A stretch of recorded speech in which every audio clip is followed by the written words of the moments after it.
Good evening and welcome everyone. I'm Bill Maley, Brighton Town Supervisor. I want to welcome everybody to the June 13th, 2018 meeting of the Brighton Town Board. And I think we're in the safest place in town right now. So it's good to see everybody here, particularly our law enforcement professionals. Before we get started, I do want to note for everybody's benefit, we've got a lot of people here in the room, but we always have a lot of people watching remotely, either streaming live from the town's website on our YouTube channel, or watching on what is now in the digital Time Warner world, channel 1303, the former cable channel 12, our community access channel.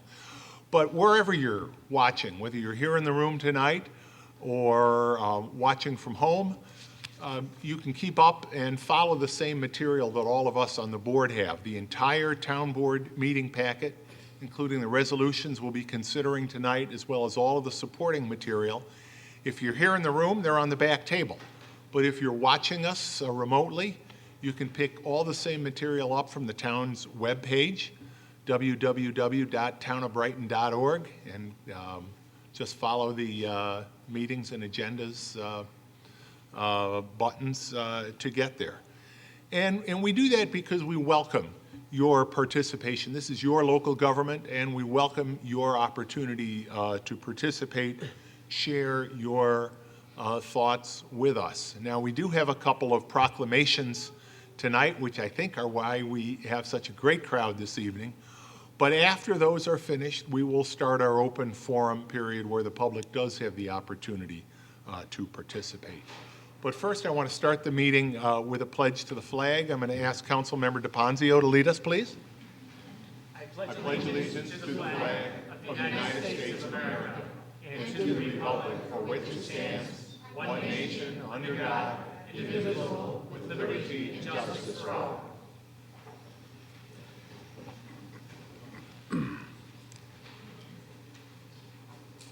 Thank you, Jason. I do want to note that if you hear the emergency alarm, we don't expect that you will, but if it does go off, please leave the room and leave the building immediately. You can leave either by the door to my right, marked exit. If you go out that door, turn right, go down the stairs, out the back door of Town Hall and away from the building. Or you can leave through either of the double doors in the rear of the room, go through the lobby, out the main front doors of Town Hall, down the steps, and again, away from the building. If you are watching us live on Spectrum channel 1303, again, doesn't happen very often, but if you should have problems with either the audio or the video, please call Spectrum, and their number is 756-5000, 756-5000 for any audio or video problems with the live broadcast on Spectrum of tonight's meeting. So as I mentioned, we are going to start with a couple of recognitions this evening, and first, I'm going to call Brighton Police Chief Mark Henderson to the podium. Thank you, Mr. Supervisor. In a few moments, we're going to acknowledge the outstanding work of the men and women and citizens who took action with a formal awards presentation. But before I get to the recognition and awards segment, we've had a lot of turnover in the Brighton Police in the last year or so. And I'd often come to you as a board, talk to you in executive session, and try to explain who it was I was recommending for transfer. So we're going to use this opportunity to introduce you to the last three transfer candidates who have transferred in the last 6 months or so, introduce them formally to the board and to the community itself. Officer Sean Peck, Officer Rebecca Halpin, and Officer Brad Clauston, if you could join me here at the podium.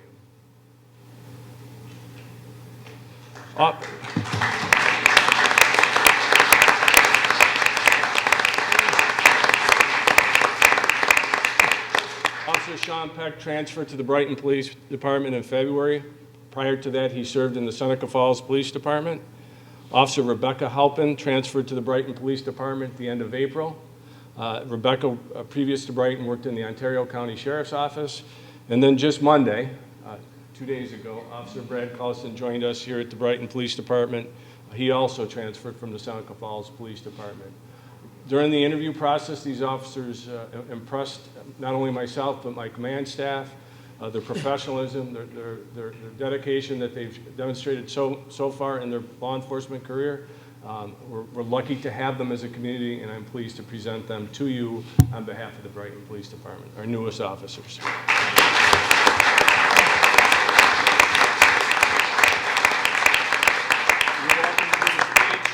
You can watch yourself on YouTube, it's up to you. Or you can join us for the awards ceremony. So our newest officers.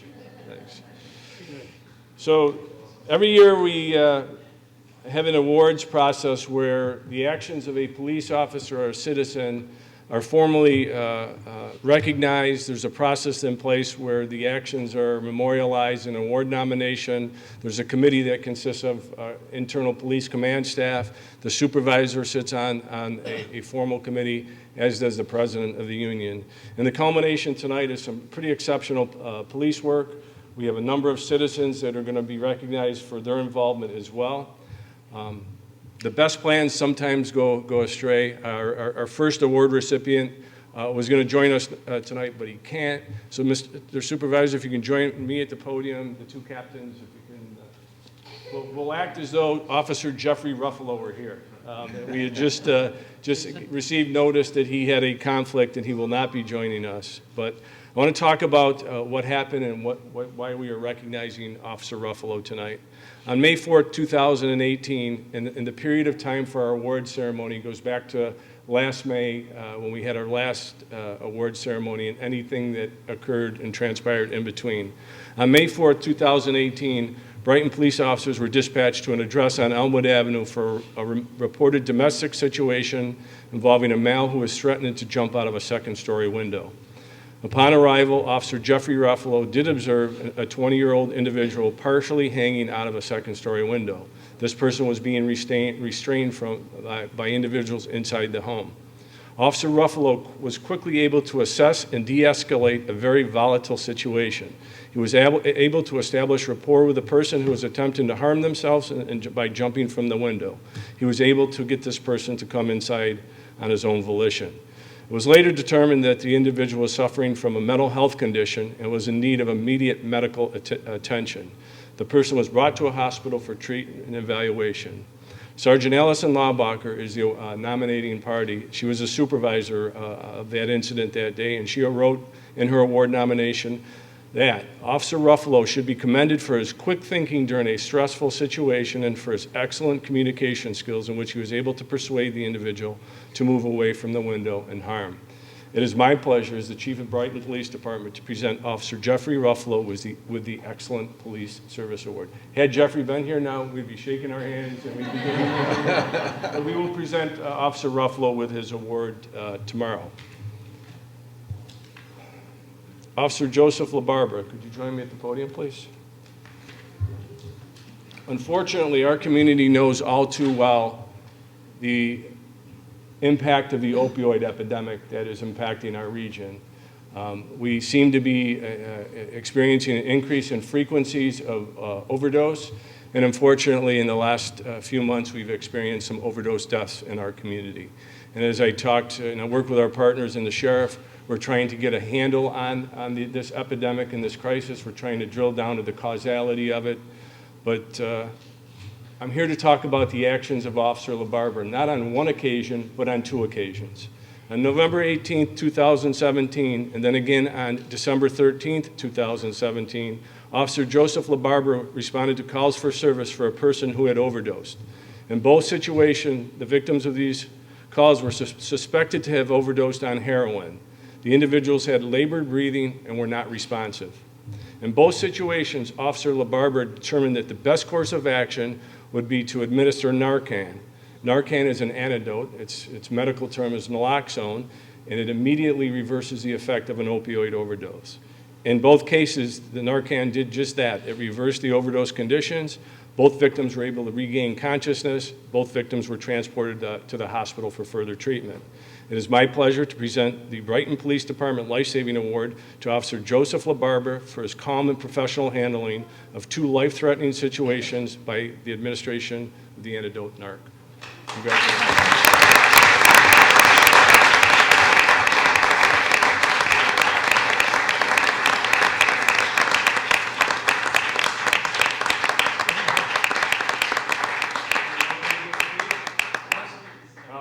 On your behalf. Not only does Officer LaBarbera get a plaque, I thought my voice was beaming, even would get out over the radio.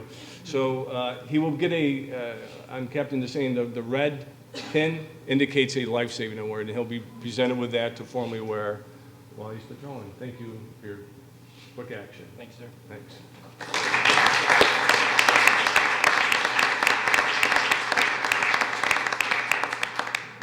We've often said if you see something, you should say something. Would Deborah and John Horn please join me at the podium?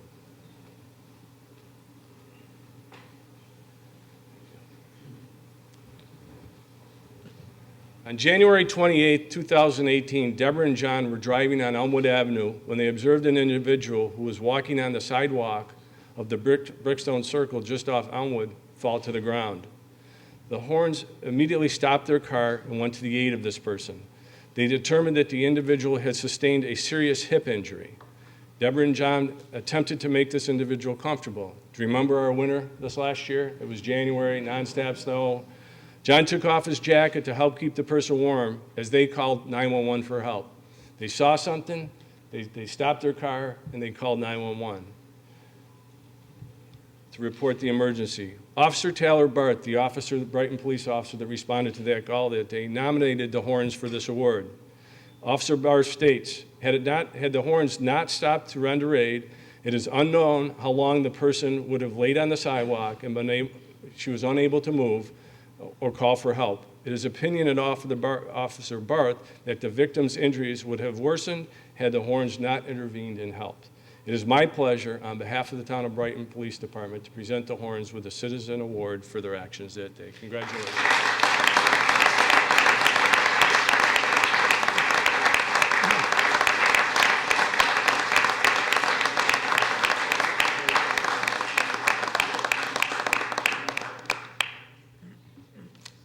I'll pass. You sure? Yeah.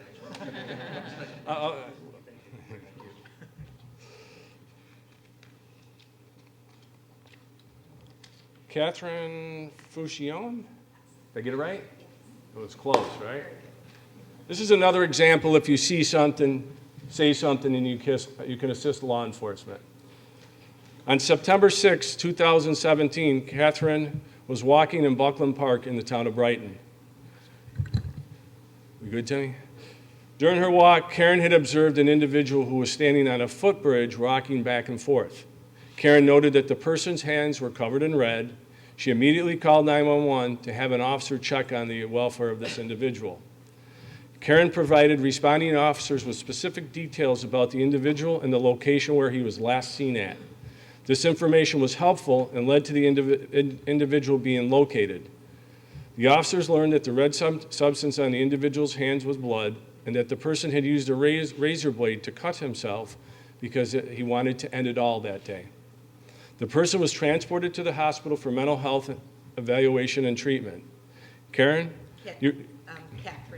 My name's Catherine, but that's okay. I go by Kit. Catherine's fine. So, Kit. Yeah, Kit. All right, Kit. You are to be commended for your actions.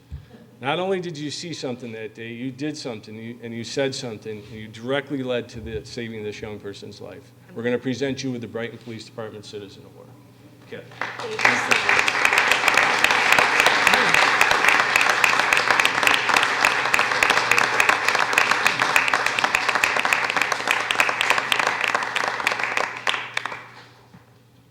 Is Mimi here?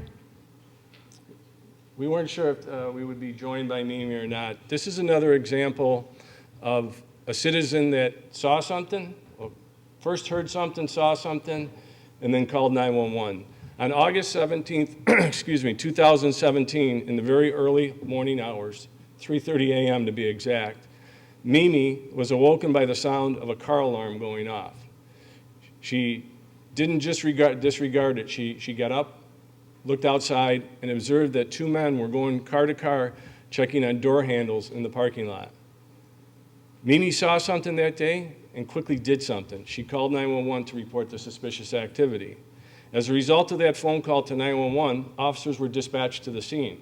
Upon arrival of the officers, both individuals started to run, or attempted to run from the officers. One of the individuals was caught, and it was later determined that he and that accomplice who was not caught were stealing items from vehicles not only in the town of Brighton, but we linked them back to a series of larcenies in the city of Rochester. It is my pleasure, and we'll get Mimi this award. We're presenting her with a Citizen Award for her actions that night.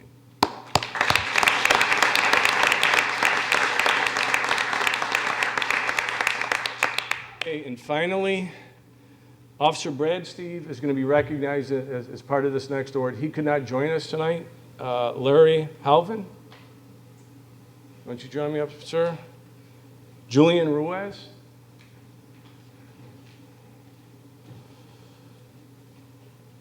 Dr. Grief. Courtney Shores. Rachel Farkas.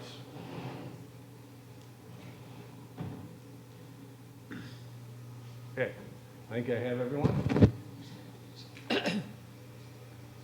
On December 18th, 2017, a person was playing racquetball at the Jewish Community Center when he suffered a medical condition that caused him to collapse and his heart to stop beating.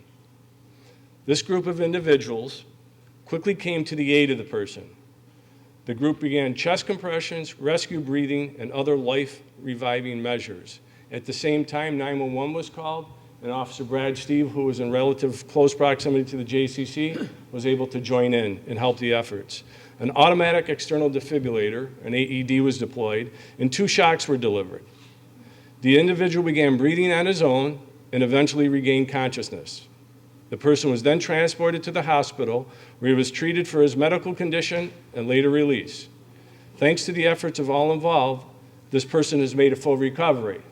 And at this time, ladies and gentlemen, will you please join me in welcoming Mr. Larry Kessler, the person who was going to come on up.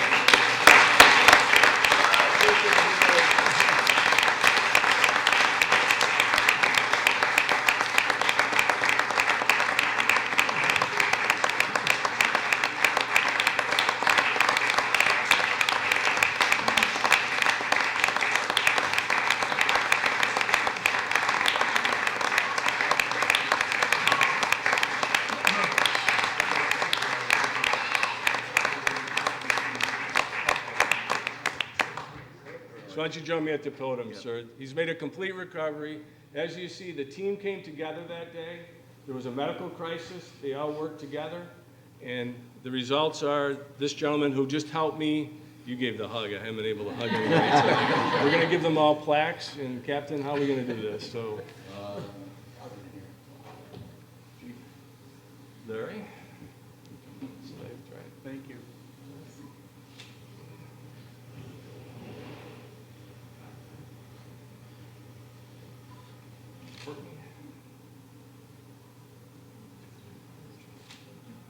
Would you like to say a few words? Yeah, indeed. Okay. I'll get on your Well, first thing I want to say is I used to be 6 feet tall, so, but it took its toll. There certainly words are inadequate, and you look how many people it took to make this right. I was incredibly lucky to be in a facility that had the appropriate equipment with people around me who had the skills, and they took action immediately. So I'm a pretty lucky guy, and I recognize that. And again, words are inadequate, and the hugs said it all. So again, everybody, I love you all. Good to see you.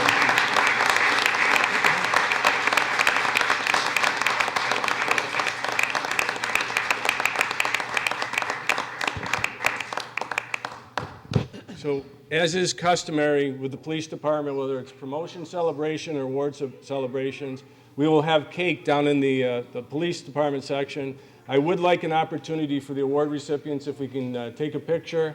We'll use our social media mechanism to get the word out. The awards are not done. I'd like to recognize Mr. Corey Sullivan from the Monroe County Office of Mental Health. He has a special recognition tonight. Thanks, Chief. I am Corey Sullivan. I'm the Youth Engagement Specialist out of the Monroe County Office of Mental Health. I don't like to do a lot of the speaking. I like to do the youth do the speaking for themselves. So I'd like to introduce you to our leadership team, two individuals who have helped to recognize and shape the community around mental health, stigma, addiction, and any youth issues in the county as a whole. This is Brian Fox and Angela Cologne-Rentis.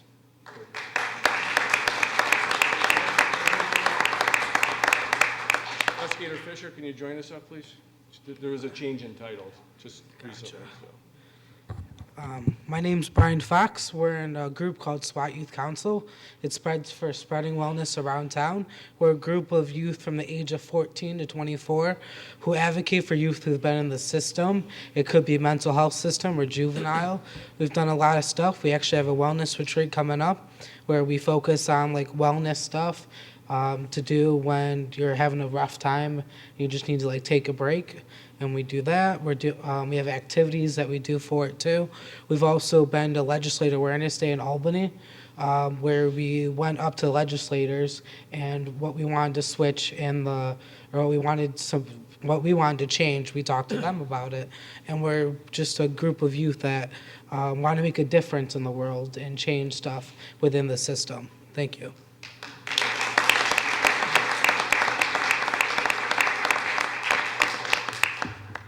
Good evening. My name is Angela Cologne-Rentis. I work for Compeer Rochester as a youth peer specialist and a skill builder. And I am also part of the leadership for SWAT Youth Council, proudly, for 10 years, give or take. So, Ms. Henderson? Renee. Yes. Renee. Okay, so thank you, Chief Henderson, which is you. Okay. We received a grant from the Gandhi Institute to recognize adults in the community who are leaders and influencers in their work with youth. We have awarded a variety of individuals, people leading from after-school programs, youth councils, superintendents, and tonight a police officer. SWAT Youth Council identified a need in Monroe County for increased mental health training that is specific for young people. There is a free course, Youth Mental Health First Aid, that helps adults understand adolescent development, reduces mental health stigma, and teaches techniques to help youth de-escalate and process the world around them. We hope to continue to advocate for first responders to take this course in order to be better equipped to address the needs in the community. So our Youth Council is here tonight to honor Officer Fisher and the Youth Recognition Award for her contributions to the youth in Monroe County. In taking this course, Officer Fisher has paved the way for others to be trained, has demonstrated her commitment to youth in Brighton, and has helped strengthen the thin blue line to meet the needs of the community. We are honored that Chief Henderson has taken steps to mandate this training. Tonight we honor Officer Fisher. Thank you for making a difference in the lives of young people, and congratulations.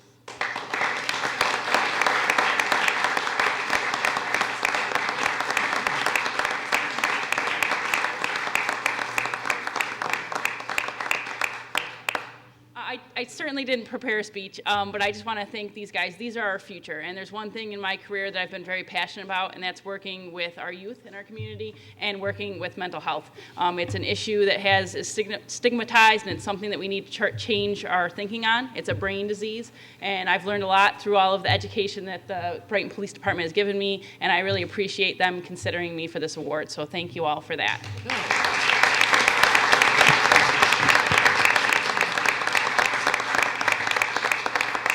Great work. Just some follow-up on the mental health first aid training. I came to the board a number of months ago and asked for the permission to use seized assets so that we could send Officer, now Investigator Fisher, to Atlanta so that she could be certified. As of today, we have 85% of the police department that's certified in mental health first aid. The remainder, myself, I'm scheduled for next Wednesday. And then we will have 100% certification in mental health first aid. We are the first agency in Monroe County to do that. What I'm hearing, Renee, is that it's a very long class and you are doing an exceptional job. Thank you for that. So if I could meet the award recipients outside, we'll take some pictures and then we'll have some cake. But I got to come back to the meeting. So.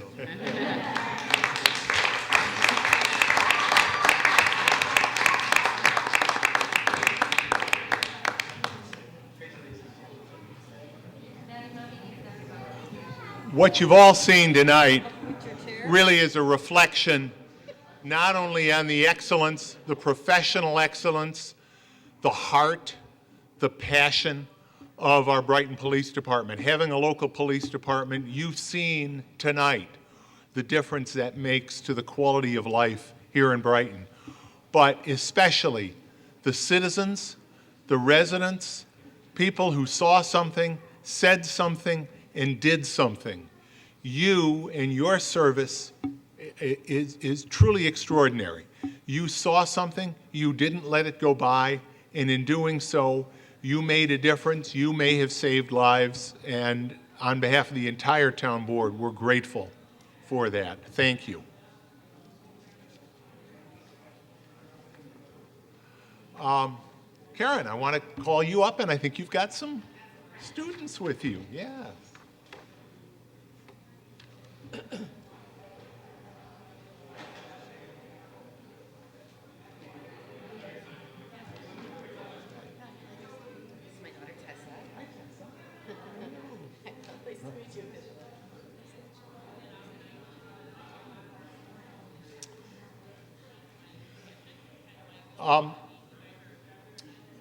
Karen reached out to me about a program run by Amnesty International.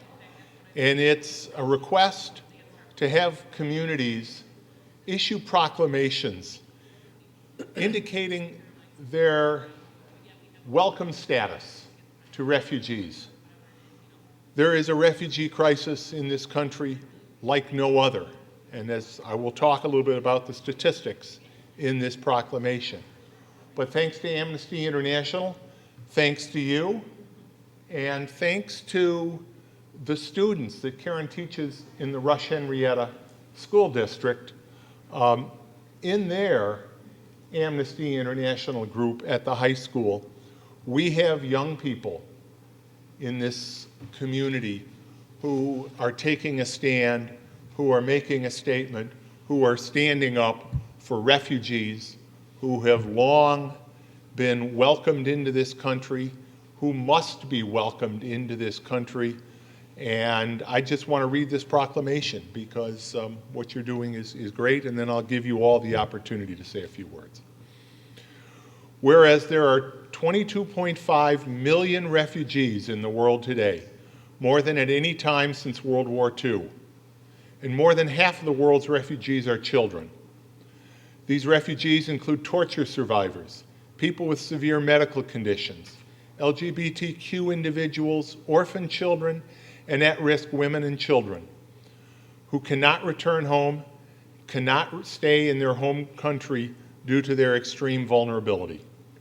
And whereas in 2016, there were only 36 countries in the world that resettled refugees, and the United States took the largest number. Our country has a historic, bipartisan tradition of welcoming refugees to our shores. And whereas we in Brighton celebrate diversity and proudly welcome individuals from all parts of the world who represent many cultures, faiths, and backgrounds.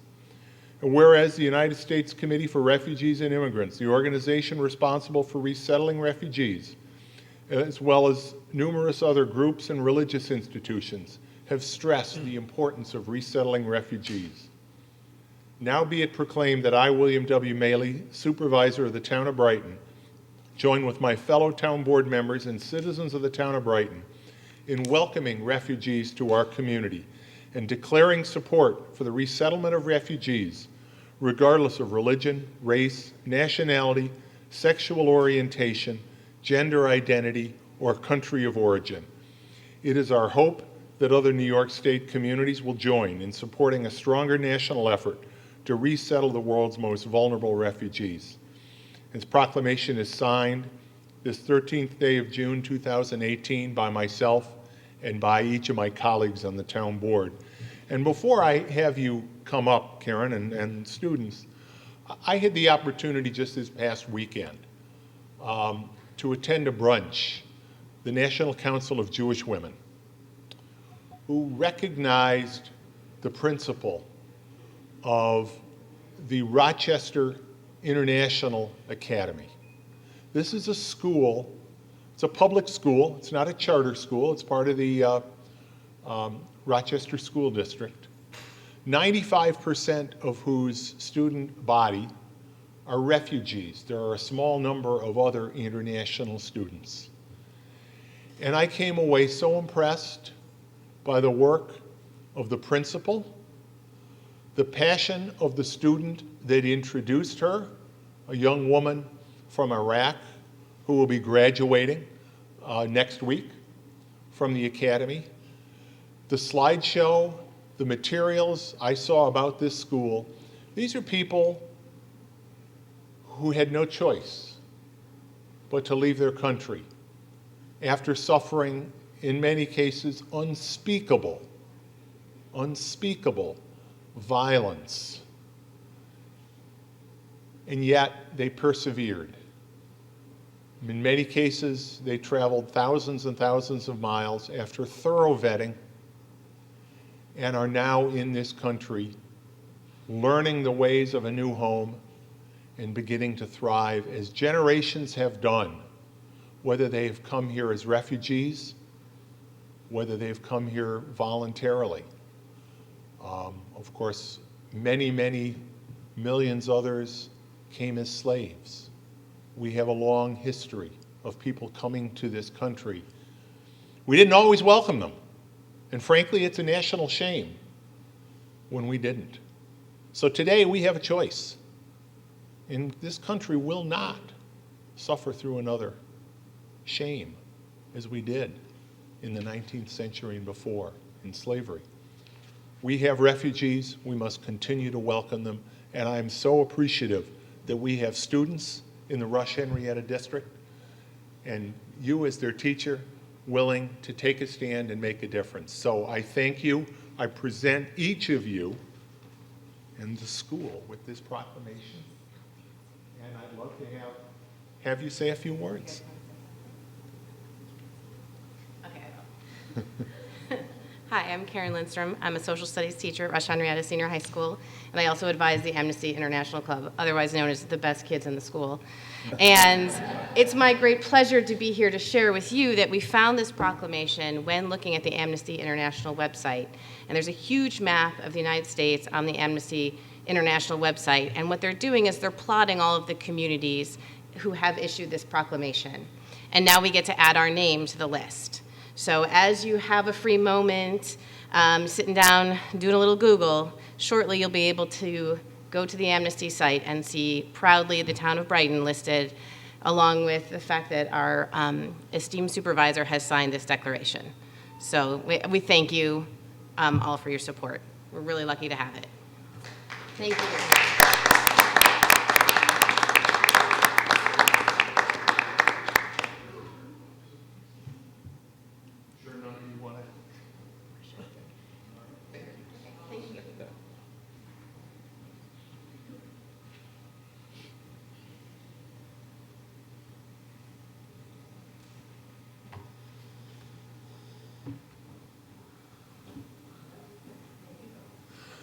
Again, those are the kind of presentations that really make you feel good.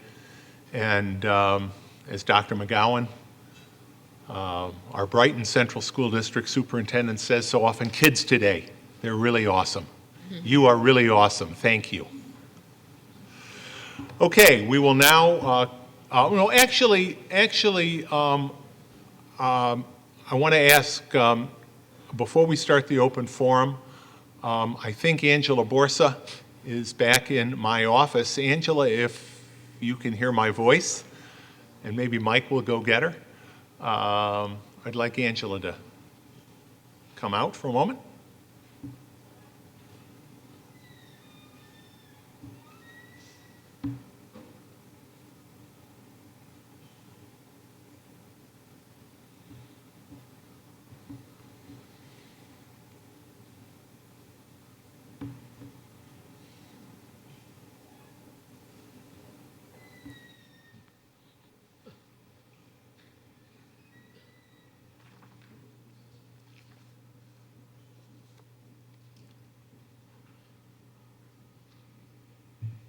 At our last meeting, we recognized the 8 years, a little more than 8 years of extraordinary service that Mary Ann Husser gave to the town of Brighton, to the people of the town of Brighton, serving under both my predecessor, Supervisor Sandy Frankel, and myself. A lot of people in the community interacted with Mary Ann, including, I think, probably most of the people in this room. I want to introduce Mary Ann's successor. I'm very pleased. Not only did she get through her first week last week, she came back this week. Angela Borso, when you call my office now, you will get to meet and get assistance from Angela Borso. Angela, welcome. Thank you.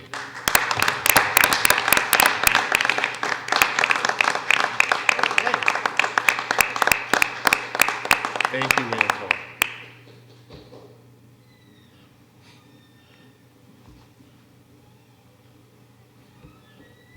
All right. Now we'll start the open forum. As always, the open forum is an opportunity to address the board about any matter. If you'd like to speak, please raise your hand. I'll invite you to the podium. If you would, when you get there, please state your name and address if you would. You don't have to, but we'd appreciate if you do. You can speak about a matter that's on the agenda or a matter that's not on the agenda, and we will try to address any concerns that you may have. Now, if you are at home or watching from somewhere else, you can call in, and Angela will take your call. If you would like to do that, please call 303-3060, and your question or your comment will be relayed up to me. That's 303-3060. In addition, if you are deaf or hearing impaired, you can call our TDD line to participate in the open forum, and that number is 784-5205, 784-5205. We look forward to hearing from you. Is there anyone that would like to address the board during the open forum? Judy.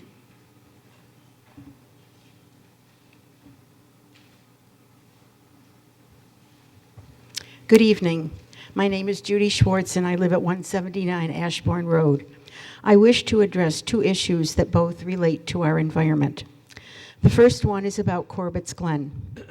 I was devastated, saddened, and shocked beyond belief when I saw the photo of the Glen in the DNC recently. My involvement with Corbett's Glen dates back to Friends of Osqua Sanctuary, a time when residents in Brighton and Penfield worked for at least 3 years to help Brighton become the owners of the Glen. We met with the property owners several times, as well as the Nature Conservancy and the Genesee Land Trust. We spoke at planning and town board meetings to fend off development of the Glen. 10 of us each contributed $1,000 to show good faith for the purchase to what I believe was the Genesee Land Trust. Long story short, we were successful, and Brighton bought the Glen. The dedication was an event that I wasn't sure that I would ever see because it was such an effort to bring everyone together to approve the details and agree on the purchase. The DNC photo showed a Glen that I did not help to preserve. It showed one that resembles a war zone. I am grateful that measures are now being taken to keep the Glen from further destruction, but to me it is sadly locking the barn door after all of the horses, not just one, have been stolen. I feel that stronger measures must be taken, and I truly feel that those who enjoy the Glen will understand. It is not realistic to have a police presence there often enough to help educate people with the new guidelines/rules. In order to hopefully bring the Glen back in some way, a fence must be installed along the opening to the falls along with the new signage. People, whether Brightonians or those from other parts of the greater Rochester area, may or may not read the new signs. I regret to say that only a physical barrier will make the necessary impact. Even though I really like dogs, I think that it would help with the overall health of the Glen and those who use it if dogs were not allowed. Signage will not prevent people from taking their dogs off leash. leaving their doggy bags, etc. These strong suggestions may seem harsh, but sometimes measures have to be taken for the greater good. Another summer and fall without taking stronger measures, I believe, will result in the final destruction of the postcard waterfalls, a most special part of the Glen. Thank you, Judy. My second issue is about the CA. Here is an article that was in the paper, Green Energy for Pittsford, sorry. It was in last week's DNC about Pittsford and how they are moving forward with establishing a CCA. The CCA is described simply and accurately, and I know that we have made progress too with the passage of our local law enabling us to become a CCA, and I think that that is wonderful. However, it has been stated that most Brightonians do not know about or understand the meaning or workings of a CCA. The summer is not the best time to try and get people together, but now is the time to plan for the fall. And I have a creative idea. In addition to holding informational meetings in East and West Brighton, perhaps Rotary, Kiwanis, Brighton Senior Center, etc., the high school has the great Climate Club. Therefore, it seems that the school district would be on board to work together with the town on getting the word out about a CCA. Each school has a parents' open house or a parents' night at their schools, and there is a ready audience in a venue. Perhaps a presentation could be made either at the start or near the end of the event that evening. To me, the Climate Club students, who are more than well-versed, could explain the CCA, and after all, we're trying to preserve the planet for our children and grandchildren.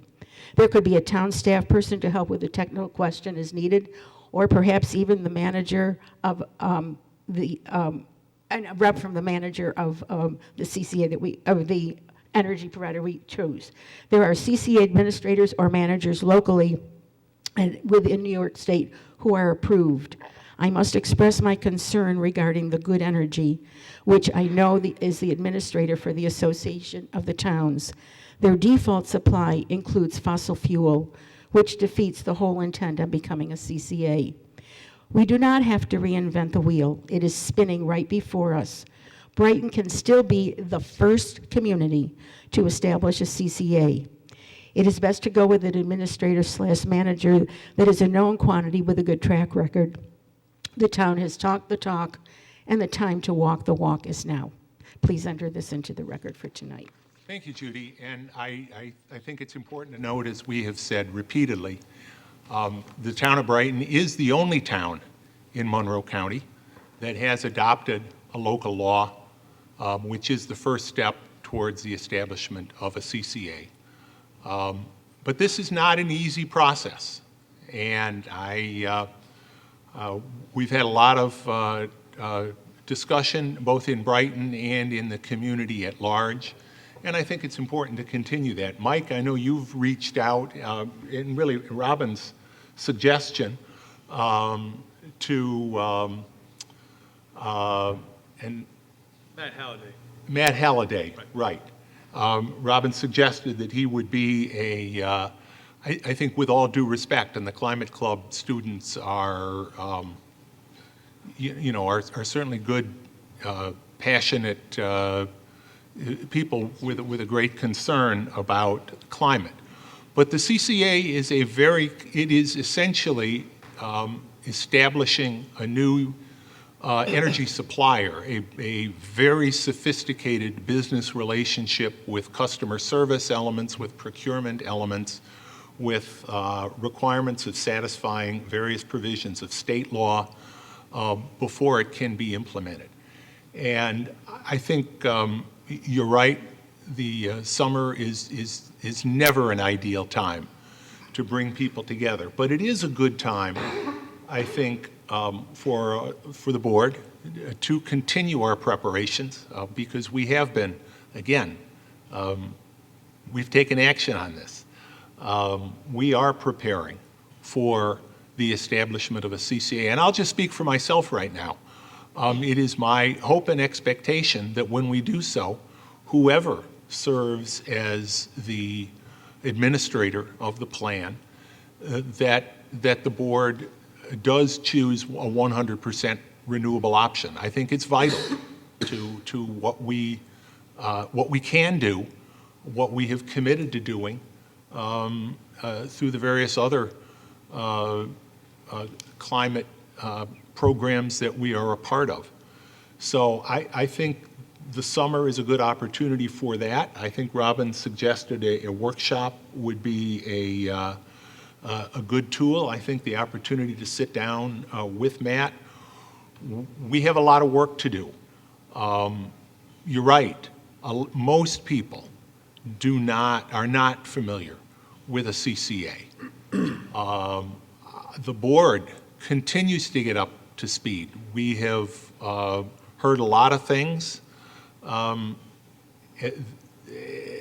in some cases, what we have learned really has evolved over time. But I think setting up that workshop with the town board would be a good way for us to get Matt's objective, expert analysis, and then we'll, work on a procurement process to determine a framework for evaluating who can best serve as our administrator. So thank you for coming in. Sue.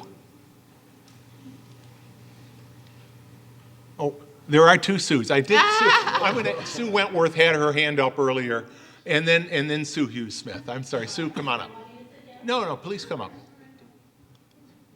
I haven't done this in a long time, so if I'm not It's good to see you following all again. the rules, just tell me, okay?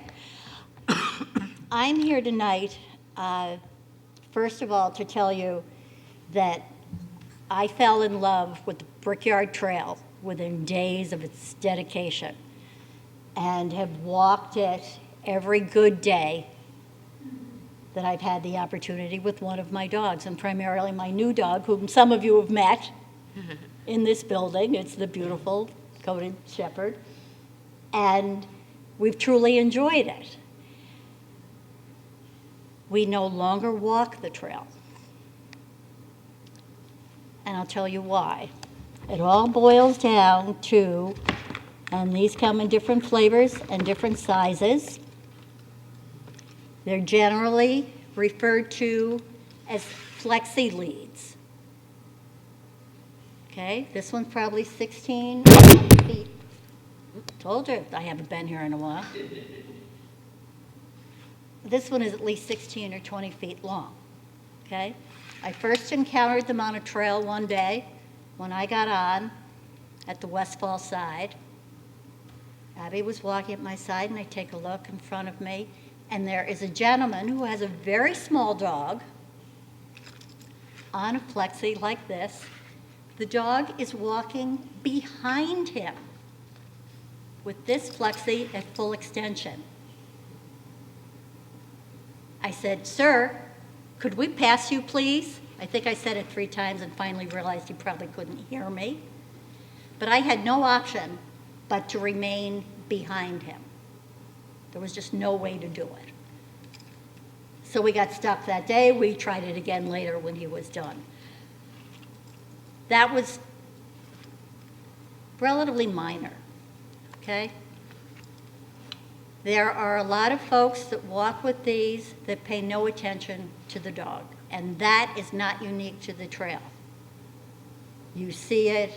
I see it every morning on Winton Road. I've seen people allowing their dogs to eliminate on any front lawn that they choose. Some of them can make it almost all the way to doorways and porches because of this. Some of them walk along with the dog dragging behind.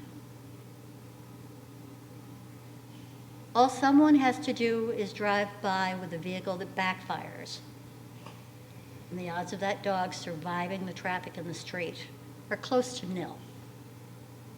Okay? But my bigger concern with the trail is the challenges that are faced by people walking dogs and the dogs themselves. I was walking with Abby one day, and Abby was trained, and we always do it, when there's a dog walking towards us, we get off on the opposite side of the trail. I stand perpendicular to the trail, and Abby sits at my side until that person and their dog go by, so that there's no opportunity for an encounter. Well, one day, Abby and I were almost done. We were almost up to Elmwood, and I saw a couple coming along. They had 2 dogs, so Abby was put in control position, sitting at my side. And all of a sudden, I realized that the dog, being handled by the gentleman on one of these marvelous devices, is charging my dog, hell-bent for election, with his teeth bared. We have nothing to protect us. I believe I told the gentleman to control his dog. He never said anything. But I have to tell you, number one, Abby was so afraid of the trail that it took weeks before we could get her to come 200 feet in on the trail. And we're still working on it. Plus, the experience that I had on the trail left me, first of all, feeling helpless that I couldn't protect my dog, even though I had tried. And the only thing that made me feel better about the whole thing was this man's wife was walking behind him with a small dog who was behaving. And I hear her say, after the dog is charged at my Abby, she said, "You know, I told you not to bring that dog along." So it's not the only time people have been charged by dogs. It's not the only time people get tripped up by leads. Cyclists run into them. They come around a corner and all of a sudden they're dealing with this across the trail. And it is so common and so dangerous. And the other one that's a danger, even though they really don't want to tell you, but they do in the fine print, is that not only can a dog be injured when it goes out to full length, because you've got this clipped to a collar. That's their neck. This can do real damage when the dog goes out, and particularly if you lock it, because then it's just like hitting a wall and having your throat damaged, having your neck broken. And it's just at the point where, like everything else, a few people are taking a wonderful, wonderful resource that we have in this town. You couldn't recreate if you tried, that aren't on the trail anymore because of the challenges that they are facing on the trails and the risks that they're taking going out on the trails. I don't know what the answer is, and I know you've addressed some issues, including the dogs that are completely off lead, but I think and I appreciate the signage, okay? But people, first of all, have to read the signs, and a lot of people don't. I don't know what the answer is in communicating it to people and how to do it, but I think there are enough bright people, very intelligent, very well-educated people in this town that would be willing to work together to come up with some guidelines that leaves this a town and all of its assets safe educational and enjoyable for everyone that lives here and everyone that visits here. And I don't have those notes written out. Thank you, Susan. Thank you.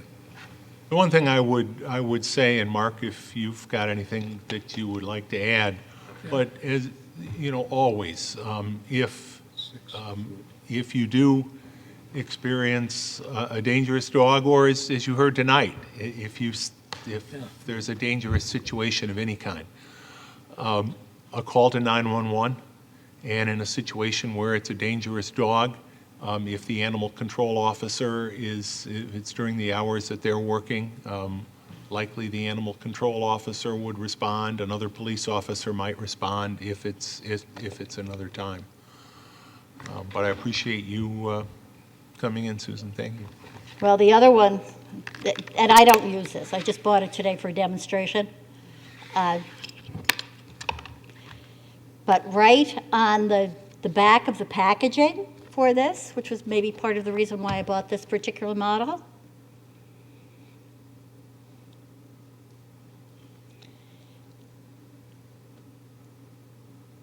says in here somewhere, and I can't find it at the moment, but it tells you very clearly that there are certain things that you should be doing, and if you are not doing them properly when you have a dog on one of these marbles, you are the one that could be injured.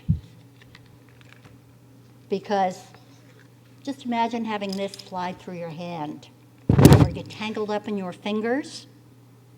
Or if your dog is a real idiot, it could even get tangled up around your legs. So they are, I talk with my hands, so I've got to stay away from that, okay? I apologize. So here's the solution to that. So it's a problem. I don't think they should be allowed in public areas. I don't think they should be allowed on sidewalks. They certainly should not be allowed in any of our wonderful, wonderful parks and trails. Doesn't mean they all go leash-free, but it does mean that you walk your dog with appropriate equipment that leaves you safe, the dog safe, and everyone that's out there, adults, children, traffic. I have seen people walk along with the dog on a flexi. The dog is out full length, flexi behind them, and they are walking up Whitten Road during rush hour, and the dog is walking out into the street, and the person is just marching along like this.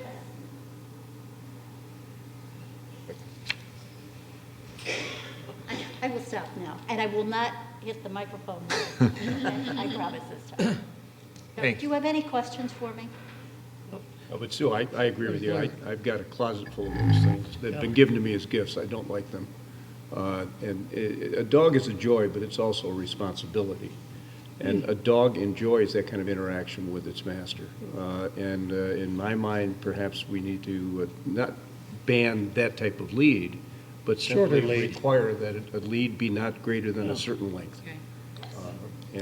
Maybe it's something we can look at public safety or Absolutely. I was just noting, Chris, that we do limit it. Perhaps our limit is too long, but we do limit it to 20 feet in town code.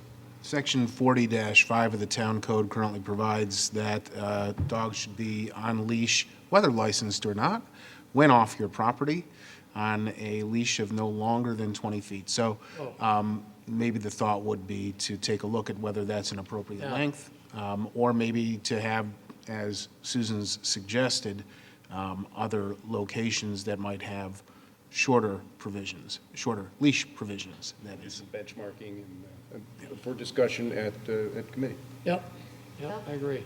And I would be glad to contact other towns, see what their requirements are, so we've got that information Good. to start with, because that's pretty much going to give us a benchmark there as to And Sue, I know you said you didn't have written, oh, sorry, Bill. Go ahead. I was going to say, you said you didn't have written remarks prepared, but if you want to put something together and send it to me tomorrow, I can include it.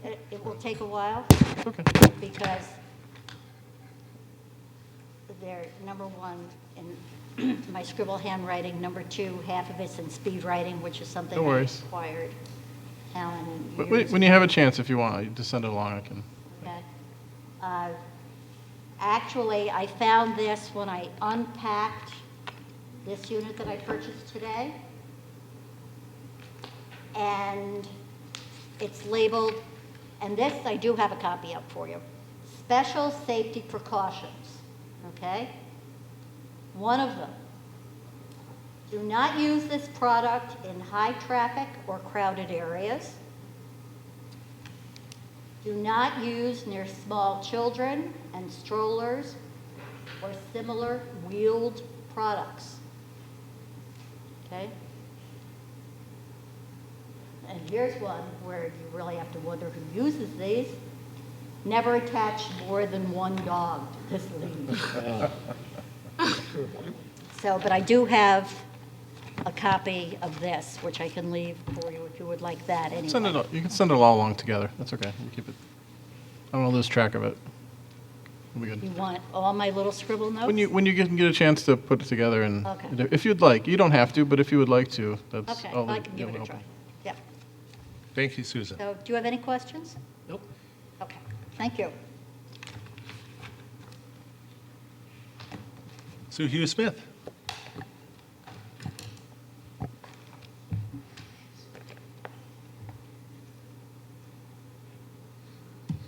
Hi, everybody. Good evening. Susan Hughes Smith, 453 Edgewood Avenue. I have a couple quick questions, so don't feel you need to give me huge, long responses. But one is, I saw you in the fall regarding a sidewalk that would go across Edgewood Avenue so that school kids would be safe. And I know the county's ready to do signage. Do we have a date or a time frame on that? So we had the sidewalk plan to go across Edgewood at Dartford. Yeah. We needed an easement from the adjacent property owner. We were unable to secure the easement.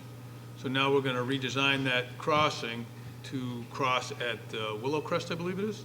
Okay. Which I believe is a safer crossing, looking at the site distances either way. It looks Probably with the kind of the hill there. Mm-hmm. Yep, so we've talked to the county's okay with it, we're putting design drawings together, probably a fall construction. Okay, so how do we get a sidewalk from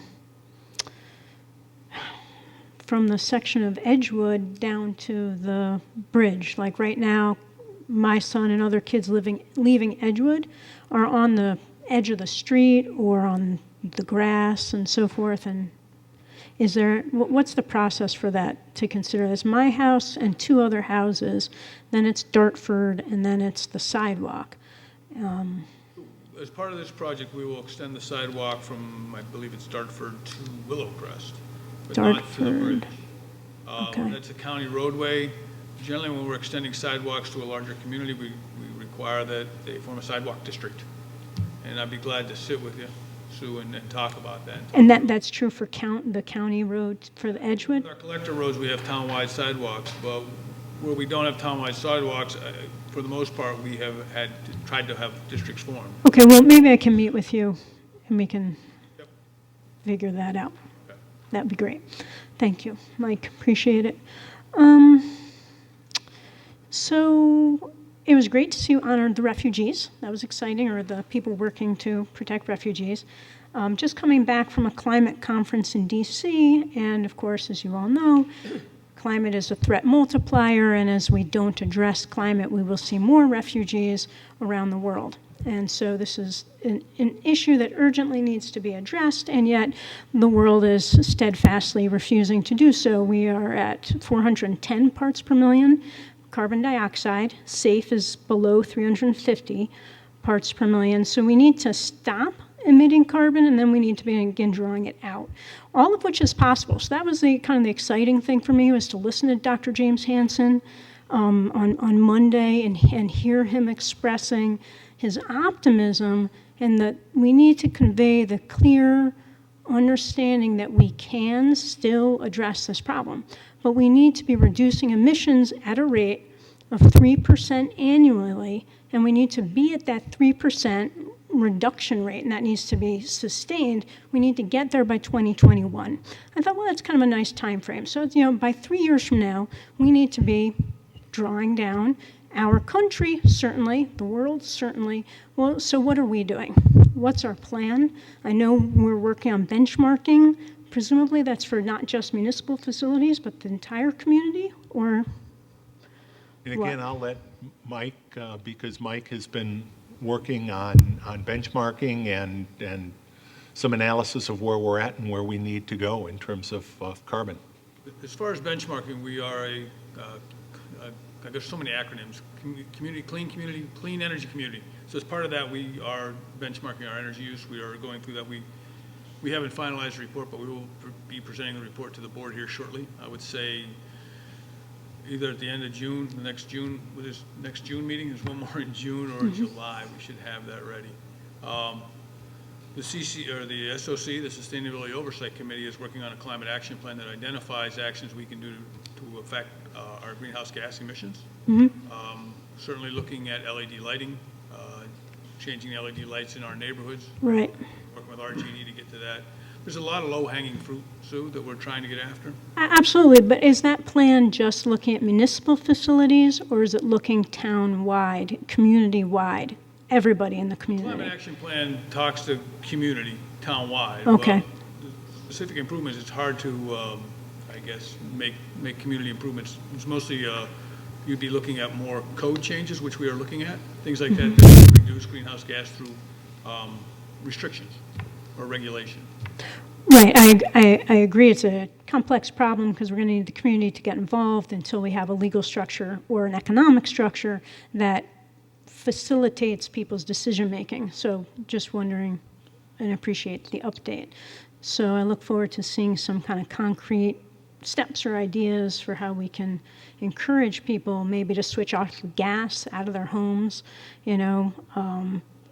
the charging station here is great. Where else can we get some charging stations?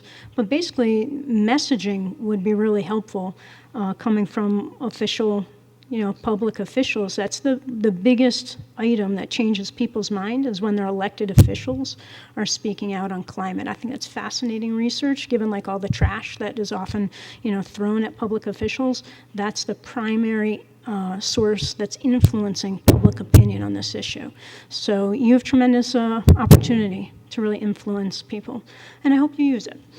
And I would just say, probably everybody here has heard me talk about the three, what I consider to be three critical core values of the town of Brighton: education, diversity, and sustainability. In fact, my Brighton Connection magazine gives me the opportunity to write a column every month, and that was the topic of my column this month. And I think our sustainability record, again, what we have done goes far beyond what any other community in the Rochester area has done. But as we know, it is a start, and it's only a start. But Mike references the programs we have. In the first cycle of grants under the Cleaner, Greener Community program, we'll be soon completing the final draft and submitting for final public review. We've had public review through the process. The first Town of Brighton comprehensive plan that is really based in large part on principles of sustainability. We can go on, but I don't begin to suggest that the battle's over. The battle is, I don't know if we're in the first, second, or third inning, but we got a lot of ball to be played left. But if we're benchmarking municipal performance, most communities haven't even come up to bat yet. Oh, I totally agree that we have fine staff and caring people and committed to doing the right thing.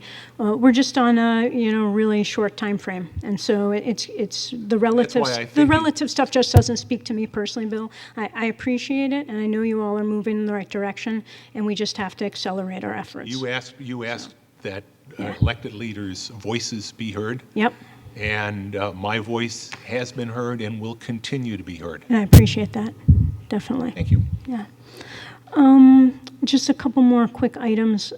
Since you mentioned diversity, I ran into a really lovely young woman just moments before I arrived here who was telling me, Chief, that you had a follow-up meeting with the kids at school, and I had her perspective on it, and I was wondering if you had just like a really short feedback, and if you knew if there were any next steps for this issue of why we have armed officers in our school. Sure. You attended a community meeting that Robin... Chief, it was a meeting. It was not a community meeting. It was a meeting that was... It was a meeting of a group of people came you together. A attended community along. meeting is a meeting that is open to the community. And I'll talk about one that's on Saturday Yeah. In the Rochester region. As a follow-up, and I talked about to that group of 26 or so people that were in the meeting, my intent is to evaluate the last 4 months of, I think it was February, 3 or 4 months of directed foot patrols at the school. I heard input from you that night. I heard input from a couple of students that attended as well. The meeting I attended last Wednesday at the high school was well attended. I heard a variety of opinions. I was asked a number of questions about hiring, training, and at this point I am doing stakeholder outreach, and I hope to do another Brighton community meeting to continue my stakeholder outreach and then come up and formalize a plan for the fall with the school. So I have not come up with a plan for the police department and the direction of staff for the fall school season, but this coming Saturday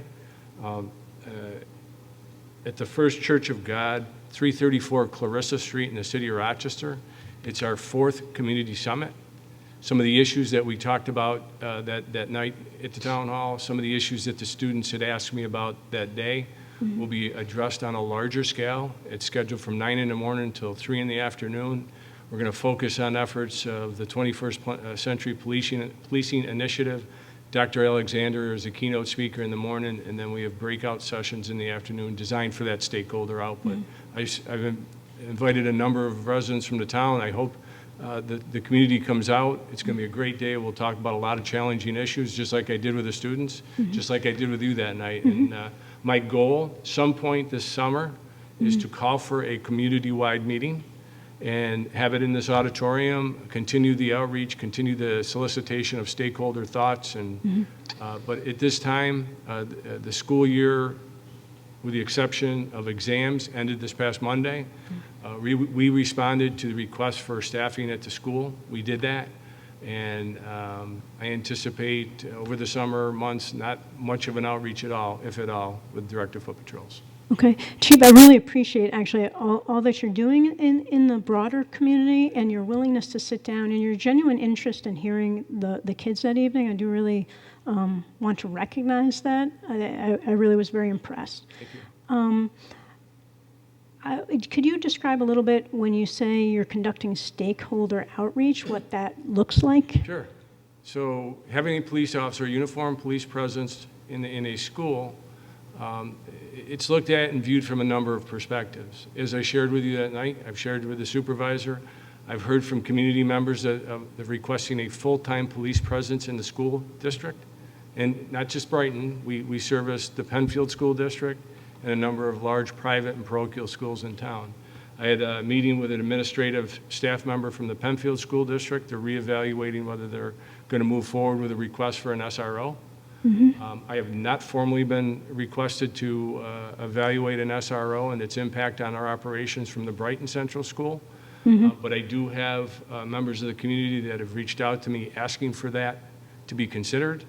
I've heard from students the impact of uniform presence in the school and what that means to them. Negative impact, yeah. Well, I've heard positive impact too. Okay, I would love to see like some numbers on that, because I know you told us at that meeting that 4 people reached out to you in the community about wanting police officers in the school.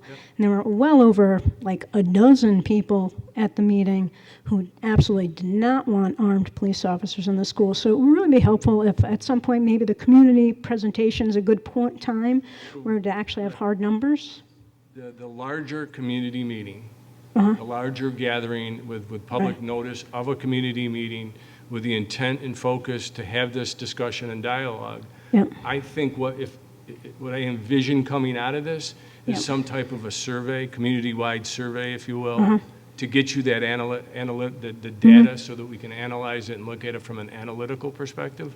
I certainly heard firsthand accounts where students are opposed to directed foot patrols. Right. But you'd be surprised the number of students I had heard that are in favor of that. Right. And Well, I think it's I would important, like to Sue, see if I those could numbers, just yeah. stop you for a moment, because we're talking a couple of different terms. Yeah. Right. SRO, a school resource resource officer, directed foot patrols. Mark, if you could just Sure, so- distinguish those two, because So a they directed foot sometimes pat- get blended together. Yeah, an SRO is a school resource officer who is specifically assigned to a school building or a series of buildings within a district. Quite candidly, the actions of an SRO were questioned in the Parkland, Florida. They were questioned by a number of students last week as to what the formal role of an SRO, school resource officer, is, whether that deputy in fact fulfilled his legal obligation and duty. That'll play out as we see that happening. So if you ask me for an opinion as to whether I support an SRO, I would say at this time I need to do more research on the matter. I certainly know of agencies and counties that are pushing for that. There's a bill currently in Albany that's going to, if it gets any type of movement, it'll mandate that every building have an SRO. I'm not so sure that that's going to pass. It's just an opinion. But, you know, there are a lot of positives with an SRO, and we heard from students, relationship building, sense of security. So you, the night that we met, Right. I heard very clear from a number in attendance that they're opposed to a presence of uniformed officers in a school. I certainly understand that. I certainly heard from some students last Wednesday that very subject. On the counter to that, I've had equal numbers, if not more numbers, ask for greater presence in the school. So to answer your question, Supervisor, a directed foot patrol, we've asked our officers to park the car not only at the school, Corbett's Glen, Buckland Park, MCC, you know, our very large community, Jim, 16 miles at a diagonal. We've asked our officers to get out of the cars, engage and interact with the community. My goal is to increase that engagement. My goal is to have meaningful engagement. And clearly, if we're creating a situation that meaningful engagement is not occurring, then maybe I need to change the way that we're doing some business. Right, I recognize that you had a clear vision as to how you thought your officers should be interacting with the students, and I appreciate that. I have to, and I will, as this unfolds, continue to come back to basic data. The young woman who spoke to you with her data shows that school resource officers, the presence of school resource officers, does not reduce the risk from violent episodes. Okay, that's very clear evidence. There's also very clear evidence that school resource officers, as well-intentioned as they may be, end up promoting the school-to-prison pipeline. And there's an adverse impact, particularly on communities of color, when school resource officers are present. And again, I believe everybody's doing their job with the best of intentions, but we have to accept that the realities, unless we're going to have like a year or so of really in-depth racial sensitivity and racism training, so people really have to look inward and understand that we are immersed in a culture that is full of stereotypings, that many of us carry those around with us when we're not even aware of it. I will be very opposed and very vocal, and I won't be alone in You have my assurance working for that. No no formal decision has been made. If I am going to request to move forward, it would be this body from a legislative perspective that I would come to. I certainly, Okay. my next part in this process is to have a very advertised request for the Brighton community-wide Right, input. right, which I totally appreciate, and I don't want to keep us here all night. And I'm just going to say, there's like 80,000 schools in America, and there's been like a handful where there's been a violent incident. So it's very low. People are very afraid. And that's been Still waiting for the promoted. data, that formal study from the young lady. I was impressed with her presentation. I was impressed Uh-huh. with her numbers. I've also seen some data that has come out that conflicts that information, so I'd like to get it all, Okay, digest it, right. present it to you, Mhm. and at some point, we'll make a decision which way we're going to move forward. Right. Well, I appreciate understanding a little better that this board will be involved in that decision-making process. I was out of town, obviously, so I wasn't able to make it to the school board last night, but I will be reaching out to them as well. So thank you for all that clarification. Totally appreciate it. So the CCA, I'm excited that you want and are committed to 100% renewable. So just quickly to remind you that the state approves the administrator's plans. And as of right now, there's only one administrator whose plan states that they will use aggregation to get 100% renewable supply. And there's only one administrator approved to incorporate local solar into that process. So I encourage you to do that. And I encourage you to move forward more rapidly. It's one more choice for people. It's not something they mandated have to do. It's one more opportunity for people. Sue, I need to clarify, there is one administrator whose default option is a 100% renewable. As Correct. part of the procurement process, I've simply stated my position. Yep.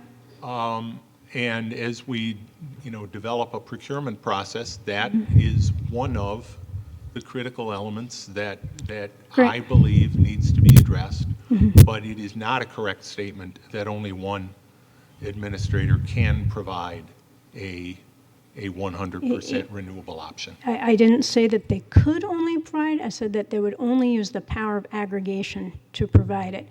The other plan states that they will aggregate from the largest power suppliers for system mix, which in our section of the grid includes fossil fuels by about 32%, and that they could provide a renewable product for an additional cost. So I just read the plan, and I'm just sharing that with But you. again, to clarify, that's their default plan, and I'm simply telling you that we will, in my opinion, and I'm only one person,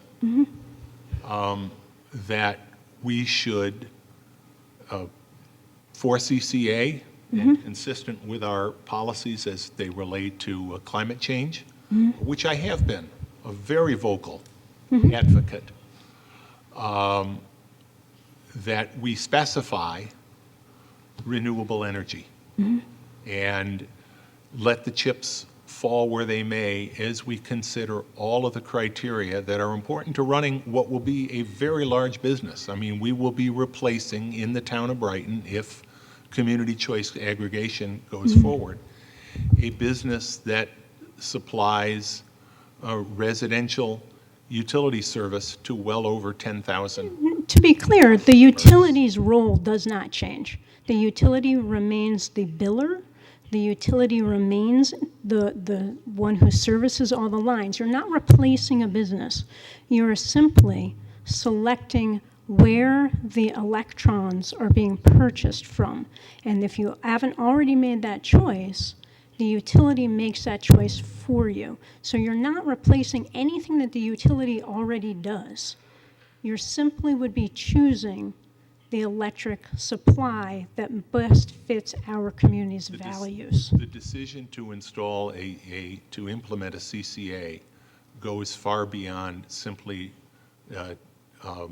deciding which electron is being used. That's why That's why the Public Service Commission spent such a long time reviewing the three companies that are currently authorized to serve as administrators of community choice aggregation plans in the state of New York. The Public Service Commission are experts in the utility industry. If it were as simple as simply where does an electron come from, I suspect that that process of vetting and approving plans, which were in each case amended after they were submitted, would not have been nearly as comprehensive as it is. And we will engage in a thorough procurement and review practice to identify first whether we are going to move forward with a CCA, and if so, under which administration. Right, well, that's great. And so I look forward to hearing how Brighton is actually going to achieve any reductions in greenhouse gas emissions and whether or not CCA will be one of those steps. And I hope that's done, sooner rather than later, given the crisis that we're facing. So, and I do appreciate you and I don't know what your formal position is with the climate, the People's Climate Coalition, but I do appreciate the material that you have provided to the board. It's been helpful, I think, certainly for me, and I suspect for all of us, in getting a better understanding of how community choice aggregation can and should work. Yeah, I appreciate that, Bill. And you've been on this journey with me for a couple years, and I appreciate in that. Your living room. You sure will, and I really appreciate that you are trying to do this in the most thoughtful and appropriate way possible. It's just you understand my sense of urgency, and so I hope to see Brighton actually leading on this. We are. Well, we will be Pleased when that we we are. achieve I'm very something. So proud that's. that we I'm are. glad that we've passed a local law, and I look forward to us actually getting to an implementation stage where we can see some, return on all that good effort. And so my last thing for you, and I know it's just taken too long, was I was similarly very upset when I saw the article about Corbett's Glen, but from somewhat a different take than Judy, in that, on the one hand, yes, we need to protect resources, but we also need to provide opportunities for people, particularly young people, to engage with nature if we're going to expect that they're going to grow up with a love of it. And an all-or-nothing policy does not seem to me to be one that most people are going to be willing to comply with or accept, nor in alignment with those other needs. And so what I was wondering, for one thing, I couldn't tell from the article, and again, if someone is informed on this, I'm happy to schedule a meeting to dig into it in a little more detail with them offline, but I couldn't tell from the article how much really analysis has gone into, is it foot traffic, is it the dogs, is it what's causing the plant life to be damaged? And then my other thought was, there is something called the public trust doctrine, which you may be familiar with, which goes very, very long back, and it says that the free-flowing waters belong to the people. And we have a right to access them, and we have a right to be in them. And so it occurred to me that if we could choose one location where there was signage, where we said, we would appreciate it if this is where you entered and exit. There's risks. The risks are yours, and you need to, take all of those risks, but this would be the access point. Please don't come in and out in other locations. That people might be more likely to comply with that. If they still had access, they still were allowed to access their right to those waters. We spent a lot of time in committee. We engaged a group of community residents to evaluate. It's a problem that involves enforcement It's a problem that, and enforcement, not only in staffing by our police department, but also by our parks department. It's a problem that involves liability and safety. And in taking all of those, and clearly, as Judy identified, there has been significant degradation to vegetation, particularly along the bank. Some of that, is, unfortunately, you get some damage done by feet, then you get damage done by high waters in the spring, and that exacerbates it. So we made, based on all of that,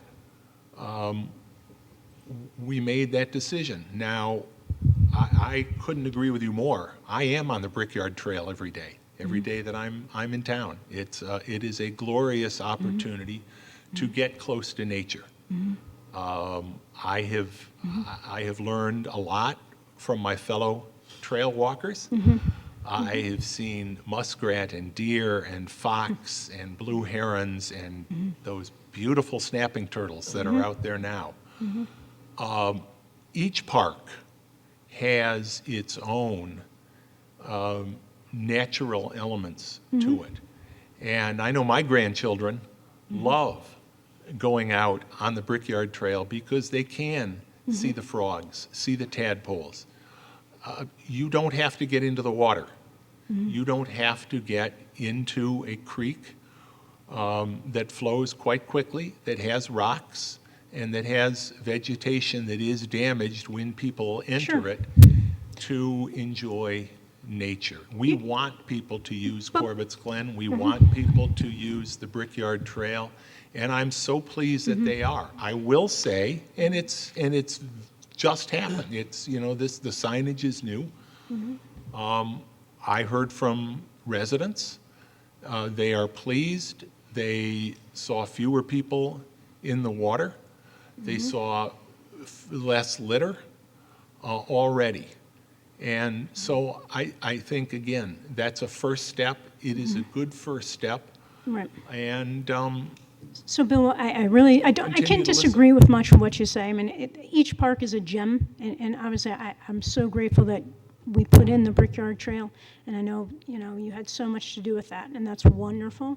But we as elected officials don't have the right to decide how we as individuals choose to value our experience in nature and what that experience should be. And we have a right, through the public trust doctrine, to go into the free-flowing waters. That is our right.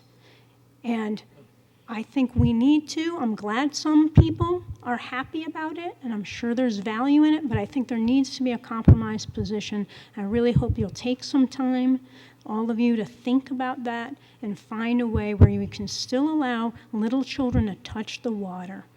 And on a hot summer day, people can go in and cool off, because not everybody has access to a pool. Not everybody has air conditioning in their homes, and that is people's right. thank you. Okay? Thank you very much. Have a good night.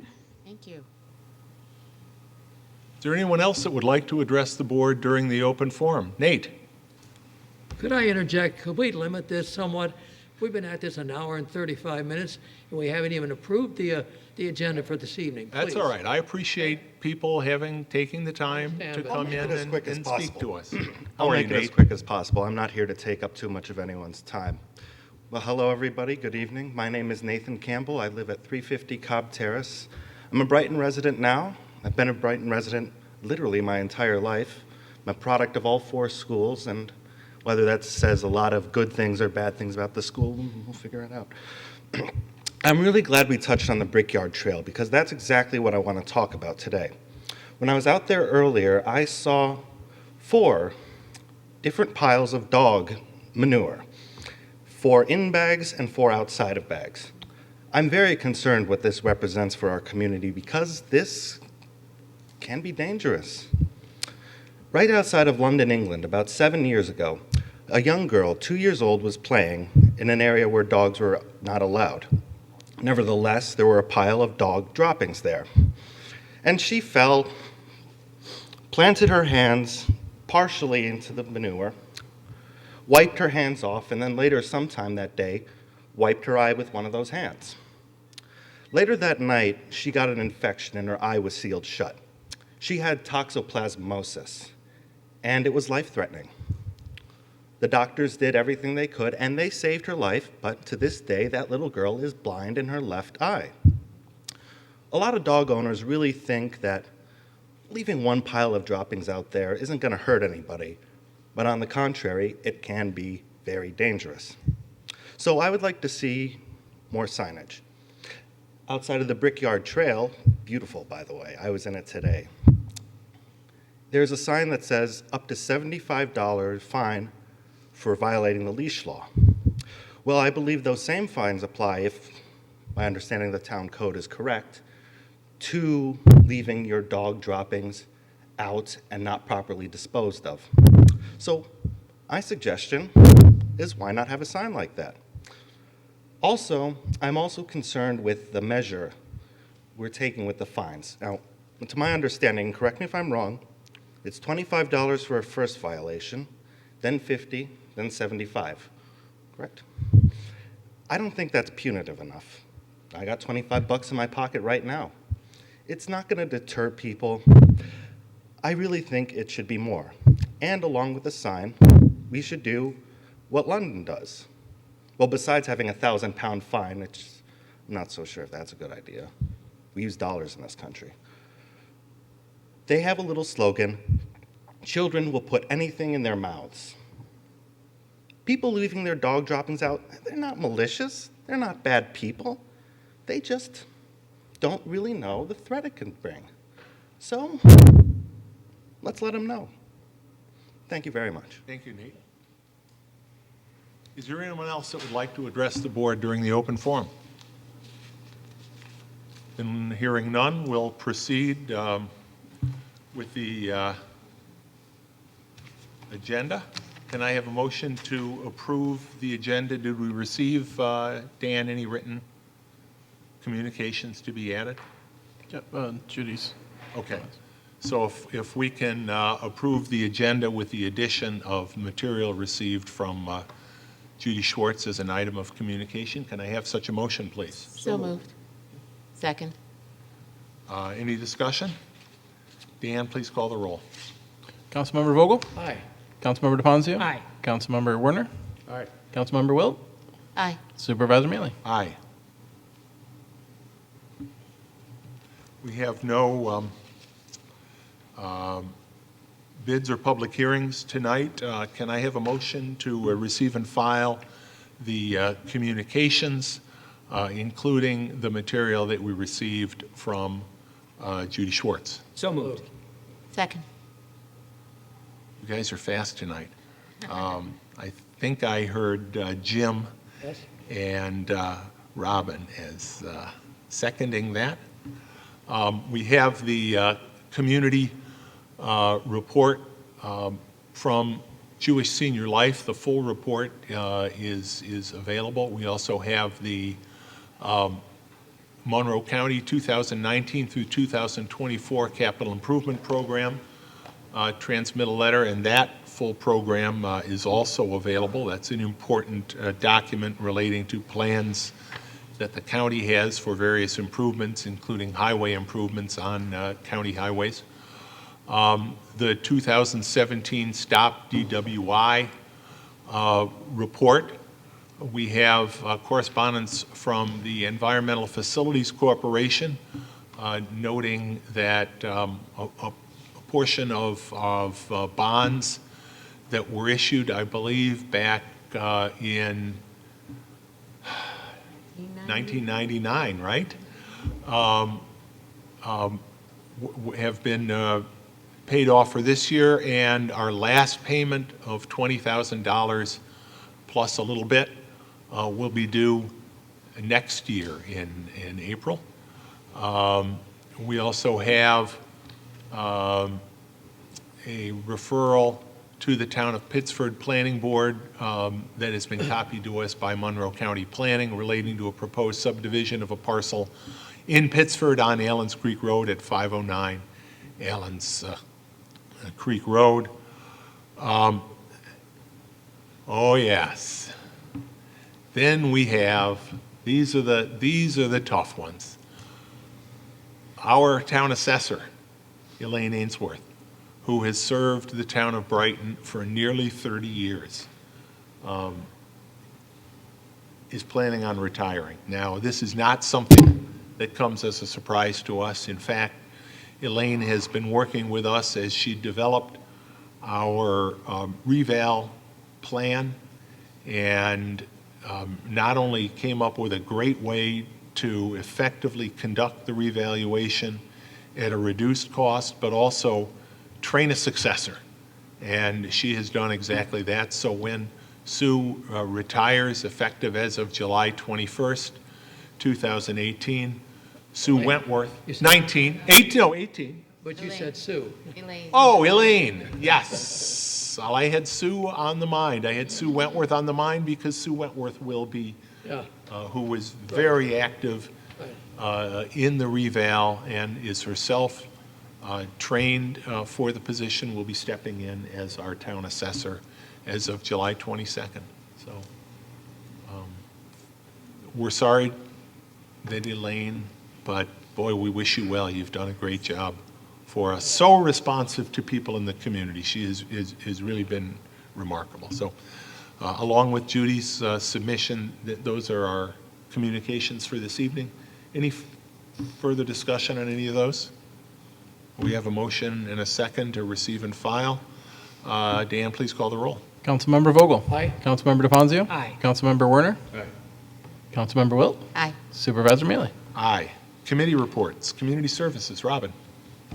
The Community Services Committee did not meet in the intervening time since the last town board meeting. Our next meeting will be on Wednesday, June 20th at 9:30 a.m. at the Brookside School, 220 Idlewood Road.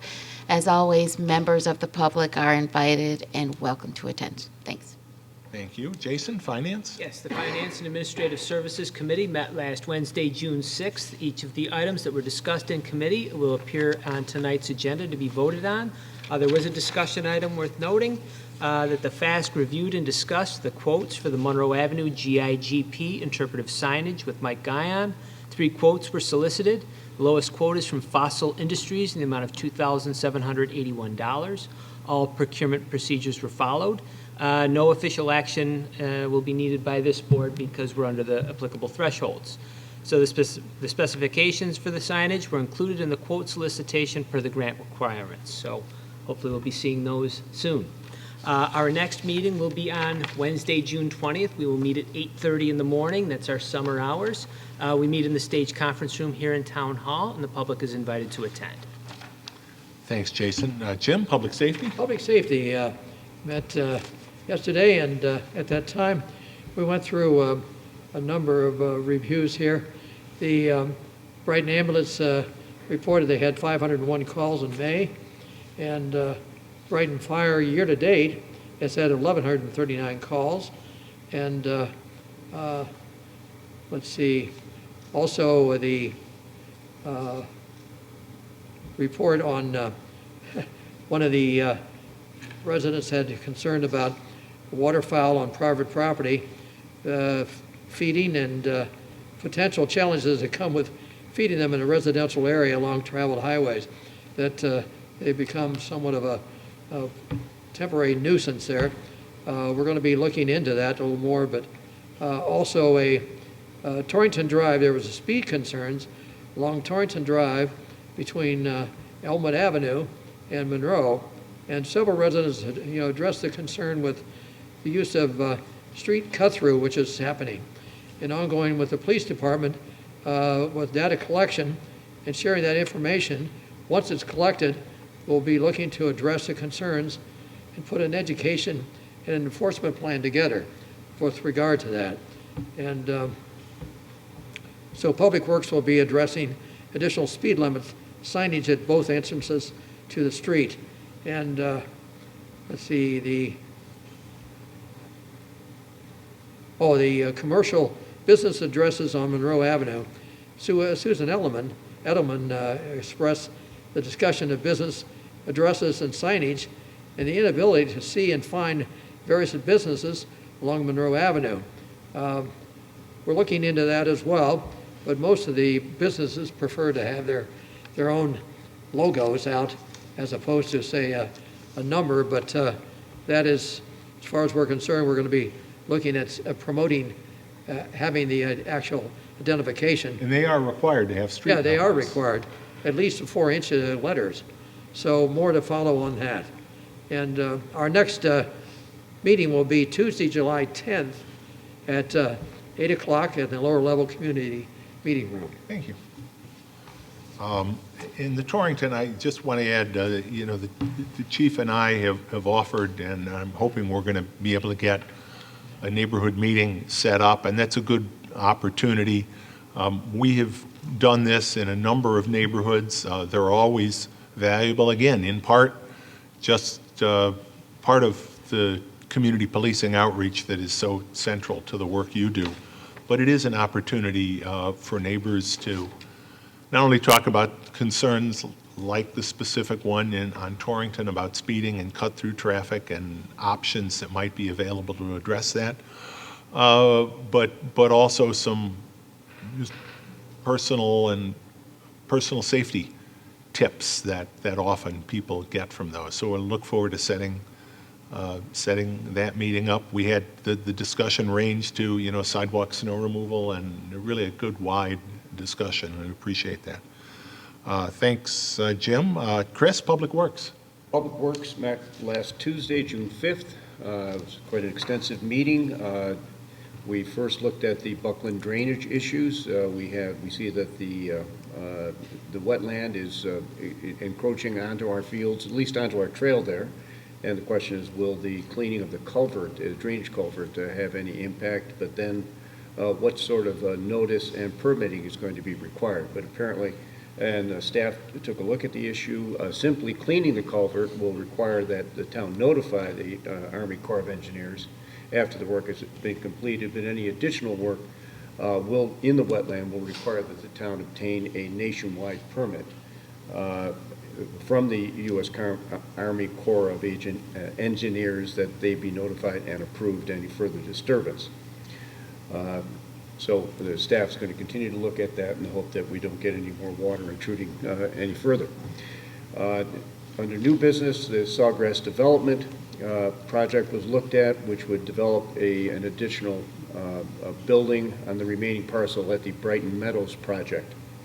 The applicant reviewed the project, which includes a 3-story pediatric skilled nursing facility. The first floor includes pediatric care, and the second and third floors will be used as medical offices. The office buildings are intended to complement the pediatric nursing home that will be built there with an internal courtyard for the children, where children up to age 18 will be served in some 68 rooms. The project does not require any variances. The only things that needed to be looked at were the required trail easement for the Highland Crossing Trail, which goes right through there. And we were encouraged to hear that with the approval of the project, that the owner is going to execute that easement, and we hope to see it soon. Mike, any sign of that yet?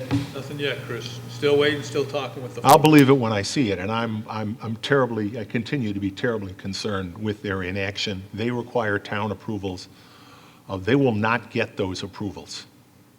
They will certainly not get support from me. We need to see that easement. We told them that very directly. And we were encouraged that it was going to follow almost immediately, but we haven't seen it yet. We have not seen disturbing.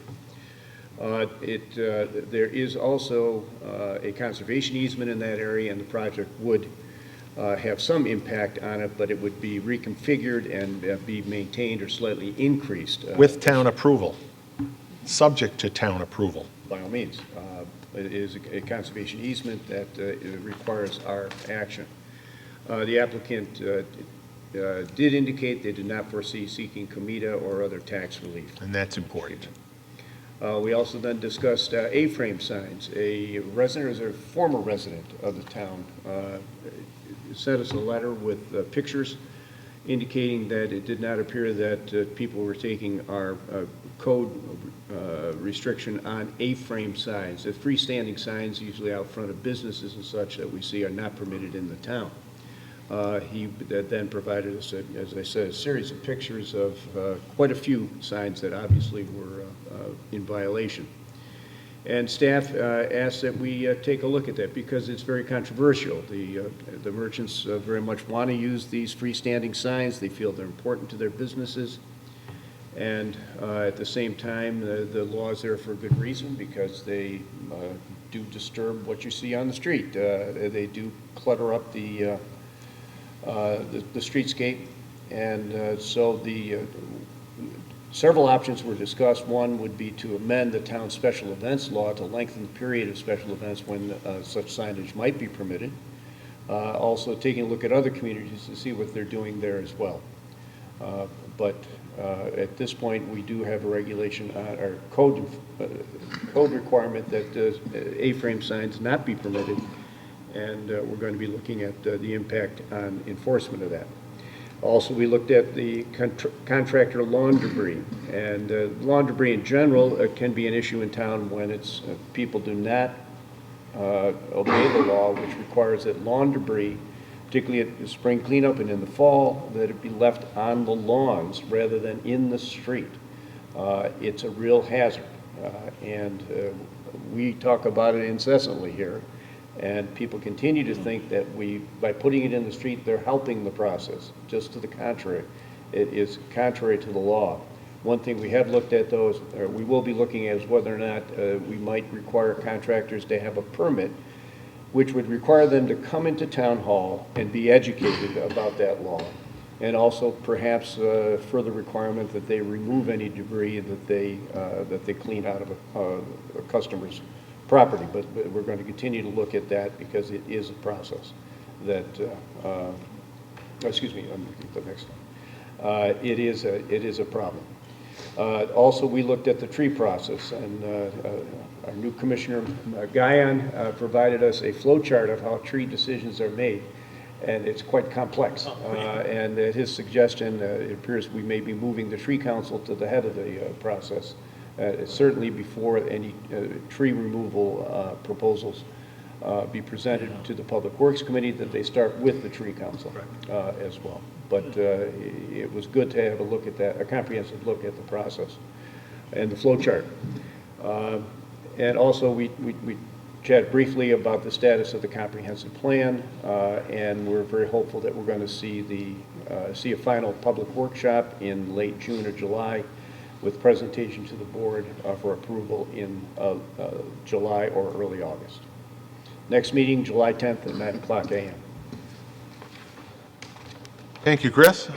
Moving to new business. Jason, reading and approval of the claims. Yes, Bill, earlier today I reviewed claims totaling $967,737.89. Notable claims include a spring sheet, metal, and roofing in the amount of $34,912.50, representing the Operations Center Storage Building siding replacement less retainage. Also 2 5-star improvements in the amount of $25,050, representing roof and window replacement at Buckland Lodge. Also to the Brighton Central School District in the amount of $69,977, representing our 2017 rental of the Brookside facility. And I did say that correctly, 2017, because it's based on our share of actual costs and amortization of capital improvements, plus half of the rentals we collect for the rec department's rental of the facility at Brookside.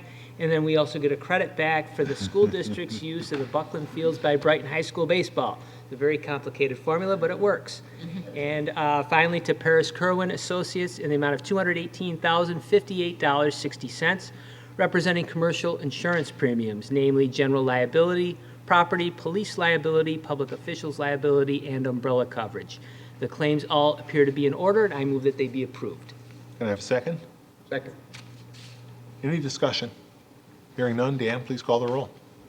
Councilmember Vogel? Aye. Councilmember DeFonzio? Aye. Councilmember Werner? Aye. Councilmember Wilt? Aye. Supervisor Mealy? Aye. Next matter is to authorize change order number 1 to a contract with Villager Construction. Jim. Yes. The matter before us, I move on the resolution as prepared by the attorney to the town. Second. Mike, if you can just briefly discuss this. This is change orders for the water main we built at the landfill. The contractor ran into some subsurface conditions we didn't expect, resulting in a larger trench. So basically ran into some boulders. When he pulled the boulders out, the trench limits that were intended to be paid were maybe 2 feet wide. When he pulled the boulders out, they became 3 feet wide, which meant we had to pay for more stone to fill the trench. In addition, one of the other larger items was when we paved the road or shimmed the road. They call it shimming. It's when you level the road to get the right slope and pitch on the road. They ended up using more material than anticipated also. Those were the large change orders, or large items within the change order. Thanks. And this is funded through the Water District. We have motion and a second. Any further questions or comments? Hearing none, Dan, please call the roll. Councilmember Vogel? Aye. Councilmember DePonzio? Aye. Councilmember Werner? Aye. Councilmember Wilt? Aye. Supervisor Maley? Aye. Jason? Yes, the next matter seeks to set July 11th, 2018 as our public hearing date for consideration to purchase equipment for the Consolidated Sewer District as required by Section 202B of the Town Law. I move we adopt the resolution as prepared by bond counsel to the town. Second. Ken, do you want to do you have enough voice to? Paula? In our CIP plan that was Nothing adopted, worse than an attorney that's lost his voice. Having been there and done that. Better or worse? Good thing. in our 2018 capital improvement plan as adopted by the board, we have a couple of pieces of equipment for the sewer district. One is a camera system to put down in the sewers and find infiltrations and breaks and repair them. The other is a small dump truck. Those are the items that we'll hold a public hearing on, make sure we'll talk about the plan. And then upon that public hearing, the board, should they choose, would adopt the bond resolution. Thank you. Further comments? Hearing none, Dan, please call the roll. Councilmember Vogel? Aye. Councilmember DePonzio? Aye. Councilmember Werner? Aye. Councilmember Wilt? Aye. Supervisor Maley? Aye. Jim? Next item is to approve an award bid to Northeast Rescue Vehicles with approval to appropriate necessary funds to support such a purchase. I move in the resolution as prepared by the attorney to the town. Second.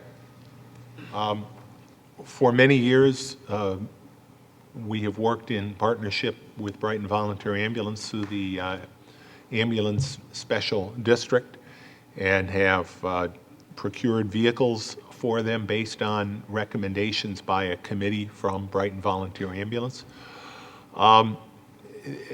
They've really looked very closely over the last 5 years or so at what type of vehicle makes the most sense, because ambulances are special vehicles. For years, they used those big, sort of really two-piece, they had a truck chassis with a box on them.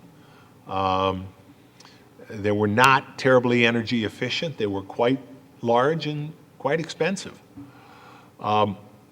They looked at a Sprinter model, which is sort of an extended and heightened, it's almost got the look of a minivan a little bit, or a van, which they had used. Their last cycle, they looked at a smaller version of the truck and box, and they've made the decision to go back to the Sprinter model, specifically a model that they've identified. They looked at a couple, but only the Mercedes model really has the necessary size and capacity for installation of storage space.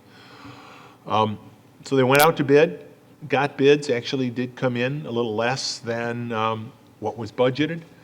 And that's the proposal that you have in front of you, an amount to, not to exceed $97,900. So we have that motion and second. Further discussion, and the whole team came in, the whole ambulance corps team came in to the finance committee to present that. Yep. Good. As I recall, the cost of those old ambulances were upwards of $130,000. Even more. I mean, that was 7, 8 years ago. Yeah, much more today. Yeah. Okay, we have that motion and second. Further discussion? Dan, please call the roll. Councilmember Vogel? Aye. Councilmember DeFazio? Aye. Councilmember Werner? Aye. Councilmember Wilt? Aye. Supervisor Maley? Aye. Robin. On the next matter, to set July 11, 2018 is a public hearing date for the proposed tree removal at 603 Claiborne and 148 Dale Road due to poor tree health. I move on the resolution as prepared by the attorney to the town. Second.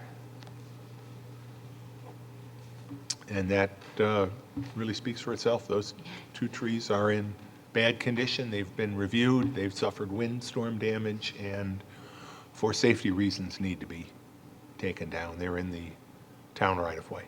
But because they're significant trees, because of their size, we have special treatment for them. Yep. 36-inch trees. We review them and make that decision. That's right. So we have a motion and a second. Any further discussion on these? Again, that was taken through committee and reviewed. Hearing none. Dan, please call the roll. Apologies, Supervisor. The second was Jason. Councilmember Vogel? Aye. Councilmember DeFazio? Aye. Councilmember Werner? Aye. Councilmember Wilt? Aye. Supervisor Maley? Aye. Matters of the supervisor. Tomorrow we begin the process of reviewing and developing a capital improvement plan for the town. It's the first step of our annual budget process. Every year we develop a 3-year capital improvement plan. That allows us to better plan our long-term significant spending needs, and that's a process that we get input from our Sustainability Oversight Committee with an eye towards making our significant investments in a sustainable way, but also from a budget review task force of volunteers with financial background. That budget review task force will be meeting tomorrow morning to review the first cut of capital requests by each of the departments. And that's a process that will continue. We'll have public finance committee and ultimately culminate in August with the approval of a capital improvement plan. And then our efforts will turn to the 2019 operating and capital budget. So wanted to make the community aware of that. As always, we will work to maximize our ability to provide services while at the same time looking very closely at how we can do so within budget constraints that are all too real.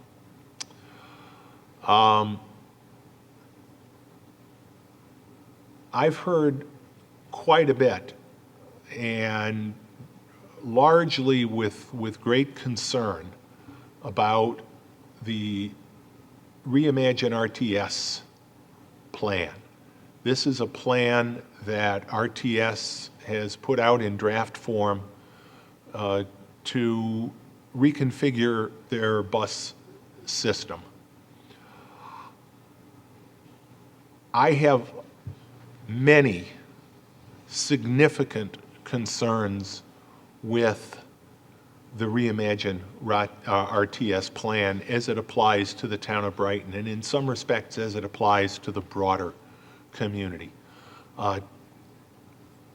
Transit service is a critical part of equity in this community, in a community that has been ravaged by a crisis of poverty. It is critical in a world where so many jobs are located in the suburbs and where so many people are living in poverty in our urban core.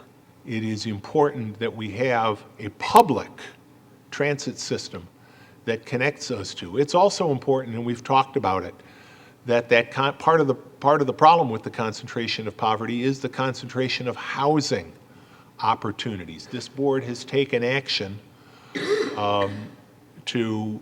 as the third town in New York State, to prohibit discrimination against Section 8 tenants. Landlords in general cannot discriminate against Section 8 tenants. Through our incentive zoning process, we require residential developers to set aside affordable units. But transit and public transit is an integral part of that. service along Elmwood Avenue in the town of Brighton would be eliminated. That is, we all know there are a number of apartment complexes along Elmwood. It is a dense residential community lining Elmwood.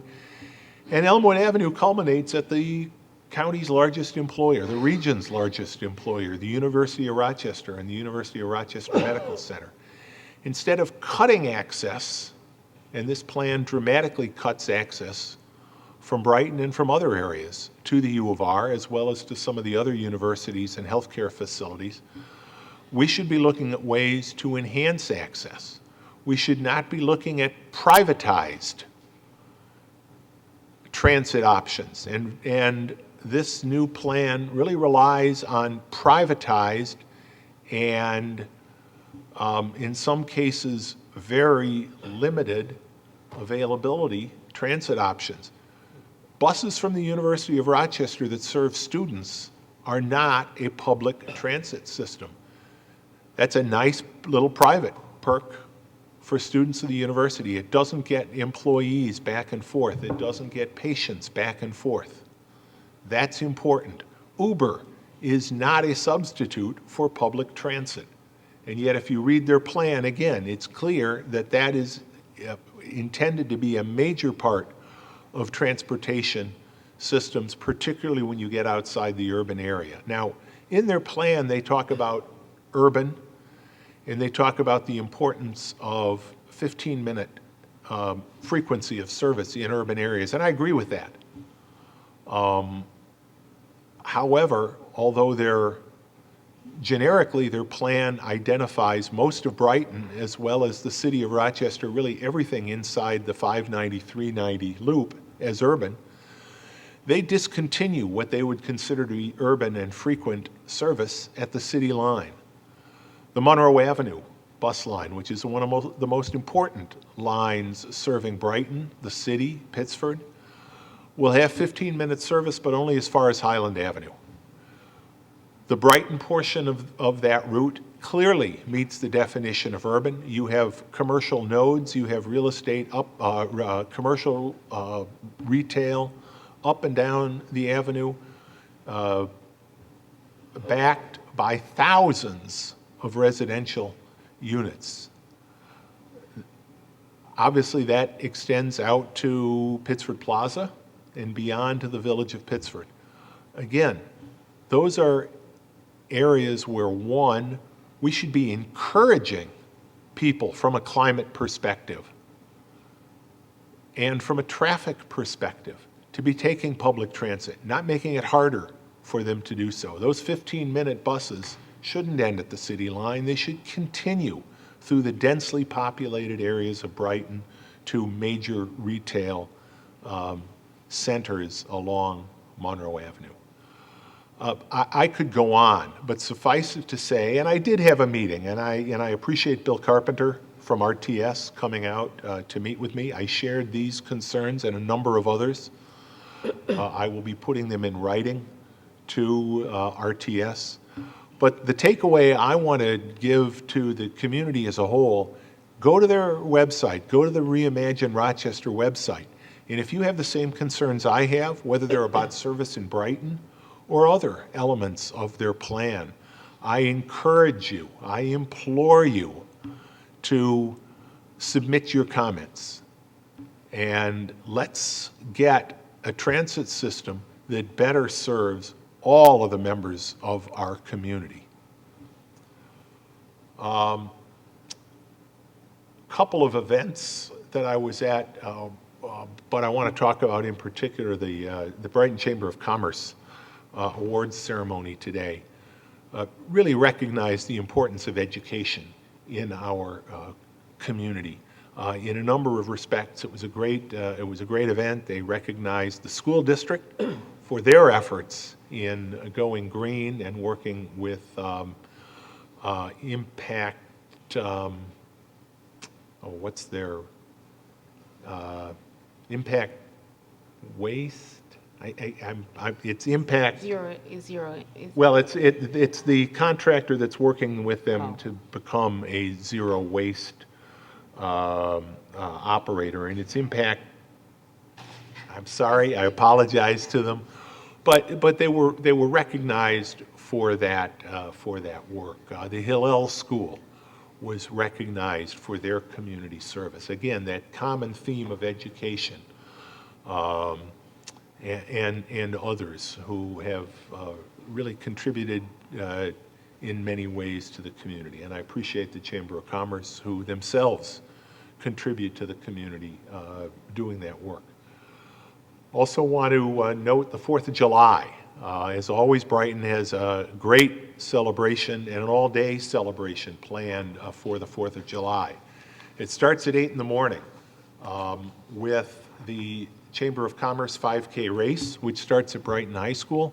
And also starting at 8 o'clock is the annual 4th of July pancake breakfast that is in the Brighton High School cafeteria.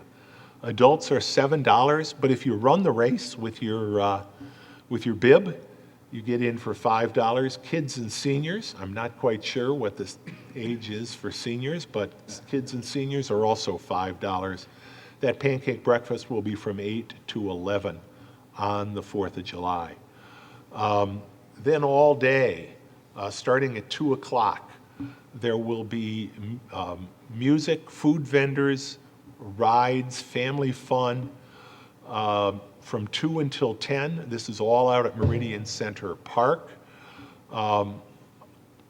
Particular thanks to the Kiwanis Club, who will be again running their kids zone with a petting zoo, face painting, balloon animals, magic from a very special magician, Karen Kazam, whom some of us know under another name. Music, Dave McGrath, the Amy Montreux Trio, and the Earth Tones from about 2:30 until 8. And then at 8, the Sky Coasters, everybody's favorite party band, the Sky Coasters, playing on the Wegmans main stage. The other acts will be on the 5-Star Improvements music stage. Sky Coasters will play from 8 to 9:45, and then just before 10 o'clock, the grand fireworks display put on by Young Explosives. So come out, celebrate our nation's independence, family fun, a lot of great activities going on July 4th. That's all I have. Matters of the attorney to the town. Matters of the clerk. Just briefly, notice when we talked about, when Sue was bringing up the leash law, just couldn't help but notice the next item in our town code speaks to the fact that you cannot bring dogs into public buildings. And that would include town hall. So as much as everyone in my office and the other offices love dogs, they don't belong in public facilities unless they're a service animal, because it's the law. Or not, they're on a leash. And much like the other, dog owners, that for every responsible, fantastic dog owner like Sue, there's unfortunately a number of others who clearly don't have that same sense of responsibility for their fur babies, and we need to make sure everybody is safe and comfortable here too. And been attempting to get that message out in the office, but it still happens. But for what it's worth, it's in the code. And of course, since we're talking about animals, very important that dogs be licensed. They are be licensed, and we are working the early stages of planning an enumeration, otherwise known as a doggy census. So that'll be coming at some point. But every dog in town needs to be. It's inexpensive to license your dog, and if your dog It's part of dog ownership. Yep. Frankly, and it's like to help picking get it up back home after your again. dog. Yeah. Absolutely. Yeah. Thanks, Dan. Anything else? That's all. Matters of the board. Just wanted to mention some recreation programs. We're very excited to announce our summer offerings with the summer weather. There's still spaces left in many of our offerings, and if you're looking for something new for your kids, please check out the quality, affordable programs that are offered with the Brighton Rec. Brochures are available online at the BCS buildings, Town Hall, Brighton Memorial Library, and at the Brookside Recreation Center. Registration in our programs is limited, space is limited, and registration may be done online, by mail, or in person. The Town of Brighton Town Hall pool will open on Saturday, June 16th. The outdoor pool hours will be Monday through Thursday, 12:30 to 7:30 p.m., Friday through Sunday, 12:30 to 6 p.m., and the cost is $3 per swimmer daily for residents and $6 per swimmer daily for non-residents. On Friday, June 22nd, we will have our Splash into Summer, a celebration of the opening of the pool. It will be from 4 to 5:30 p.m. at the Brighton Town Hall Pool, 2300 Elmwood Avenue. Bring the family and join us as we kick off the summer season at the Brighton Town Hall Pool. The pool will be open for free swim during the event. Live music and fun will be provided. Lucha's ice cream truck will be on site and available for purchase, ice cream will be available for purchase. Bill already mentioned our 4th of July summer celebration. In addition to that, our summer concert series will begin. They will be on Tuesdays, July 10th through August 14th, 6:30 to 8 p.m. at the Buckland Park Pavilion, 1341 Westfall Road. Please do check out our our brochure and this website for a complete schedule. That's all I have. Thanks. Just one other thing. If you've been back in the back of Town Hall, you've noted some construction in the area of the Kiwanis Playground. Kiwanis is getting a lot of props tonight. They're a great group, and they really have done a lot for the community. This project in particular, they have donated a Sway Fun glider. And this glider will allow children in wheelchairs to roll onto this piece of recreation equipment, along with others, people that may be with them, whether or not they are disabled as well, and have an opportunity to enjoy the recreation equipment. It will be fully accessible to all. To make it accessible, the installation work is really having to be done in a much more precise way than a lot of work is, and what you see out there is some of the infrastructure for the ultimate installation of that equipment. There will be a sidewalk connecting to that installation point. That will allow, sidewalk access to the entire playground area, the swings, the whatever you call the playground. So thank you, Kiwanis, for again, that playground area is a donation from Kiwanis in the first place, and so this is an addition to it. But it's wonderful to see a fully accessible addition to the playground. Anything else? Then can I have a motion to go into executive session to discuss collective bargaining? So moved. Second. Dan, please call the roll. Councilmember Vogel? Aye. Councilmember DePonzio? Aye. Councilmember Werner? Aye. Councilmember Wilt? Aye. Supervisor Manley? Aye. I don't anticipate coming back out into open session, so thank you, everybody that was here tonight. Our next meeting is June 27th at 7 o'clock right here in Town Hall. Have a great evening.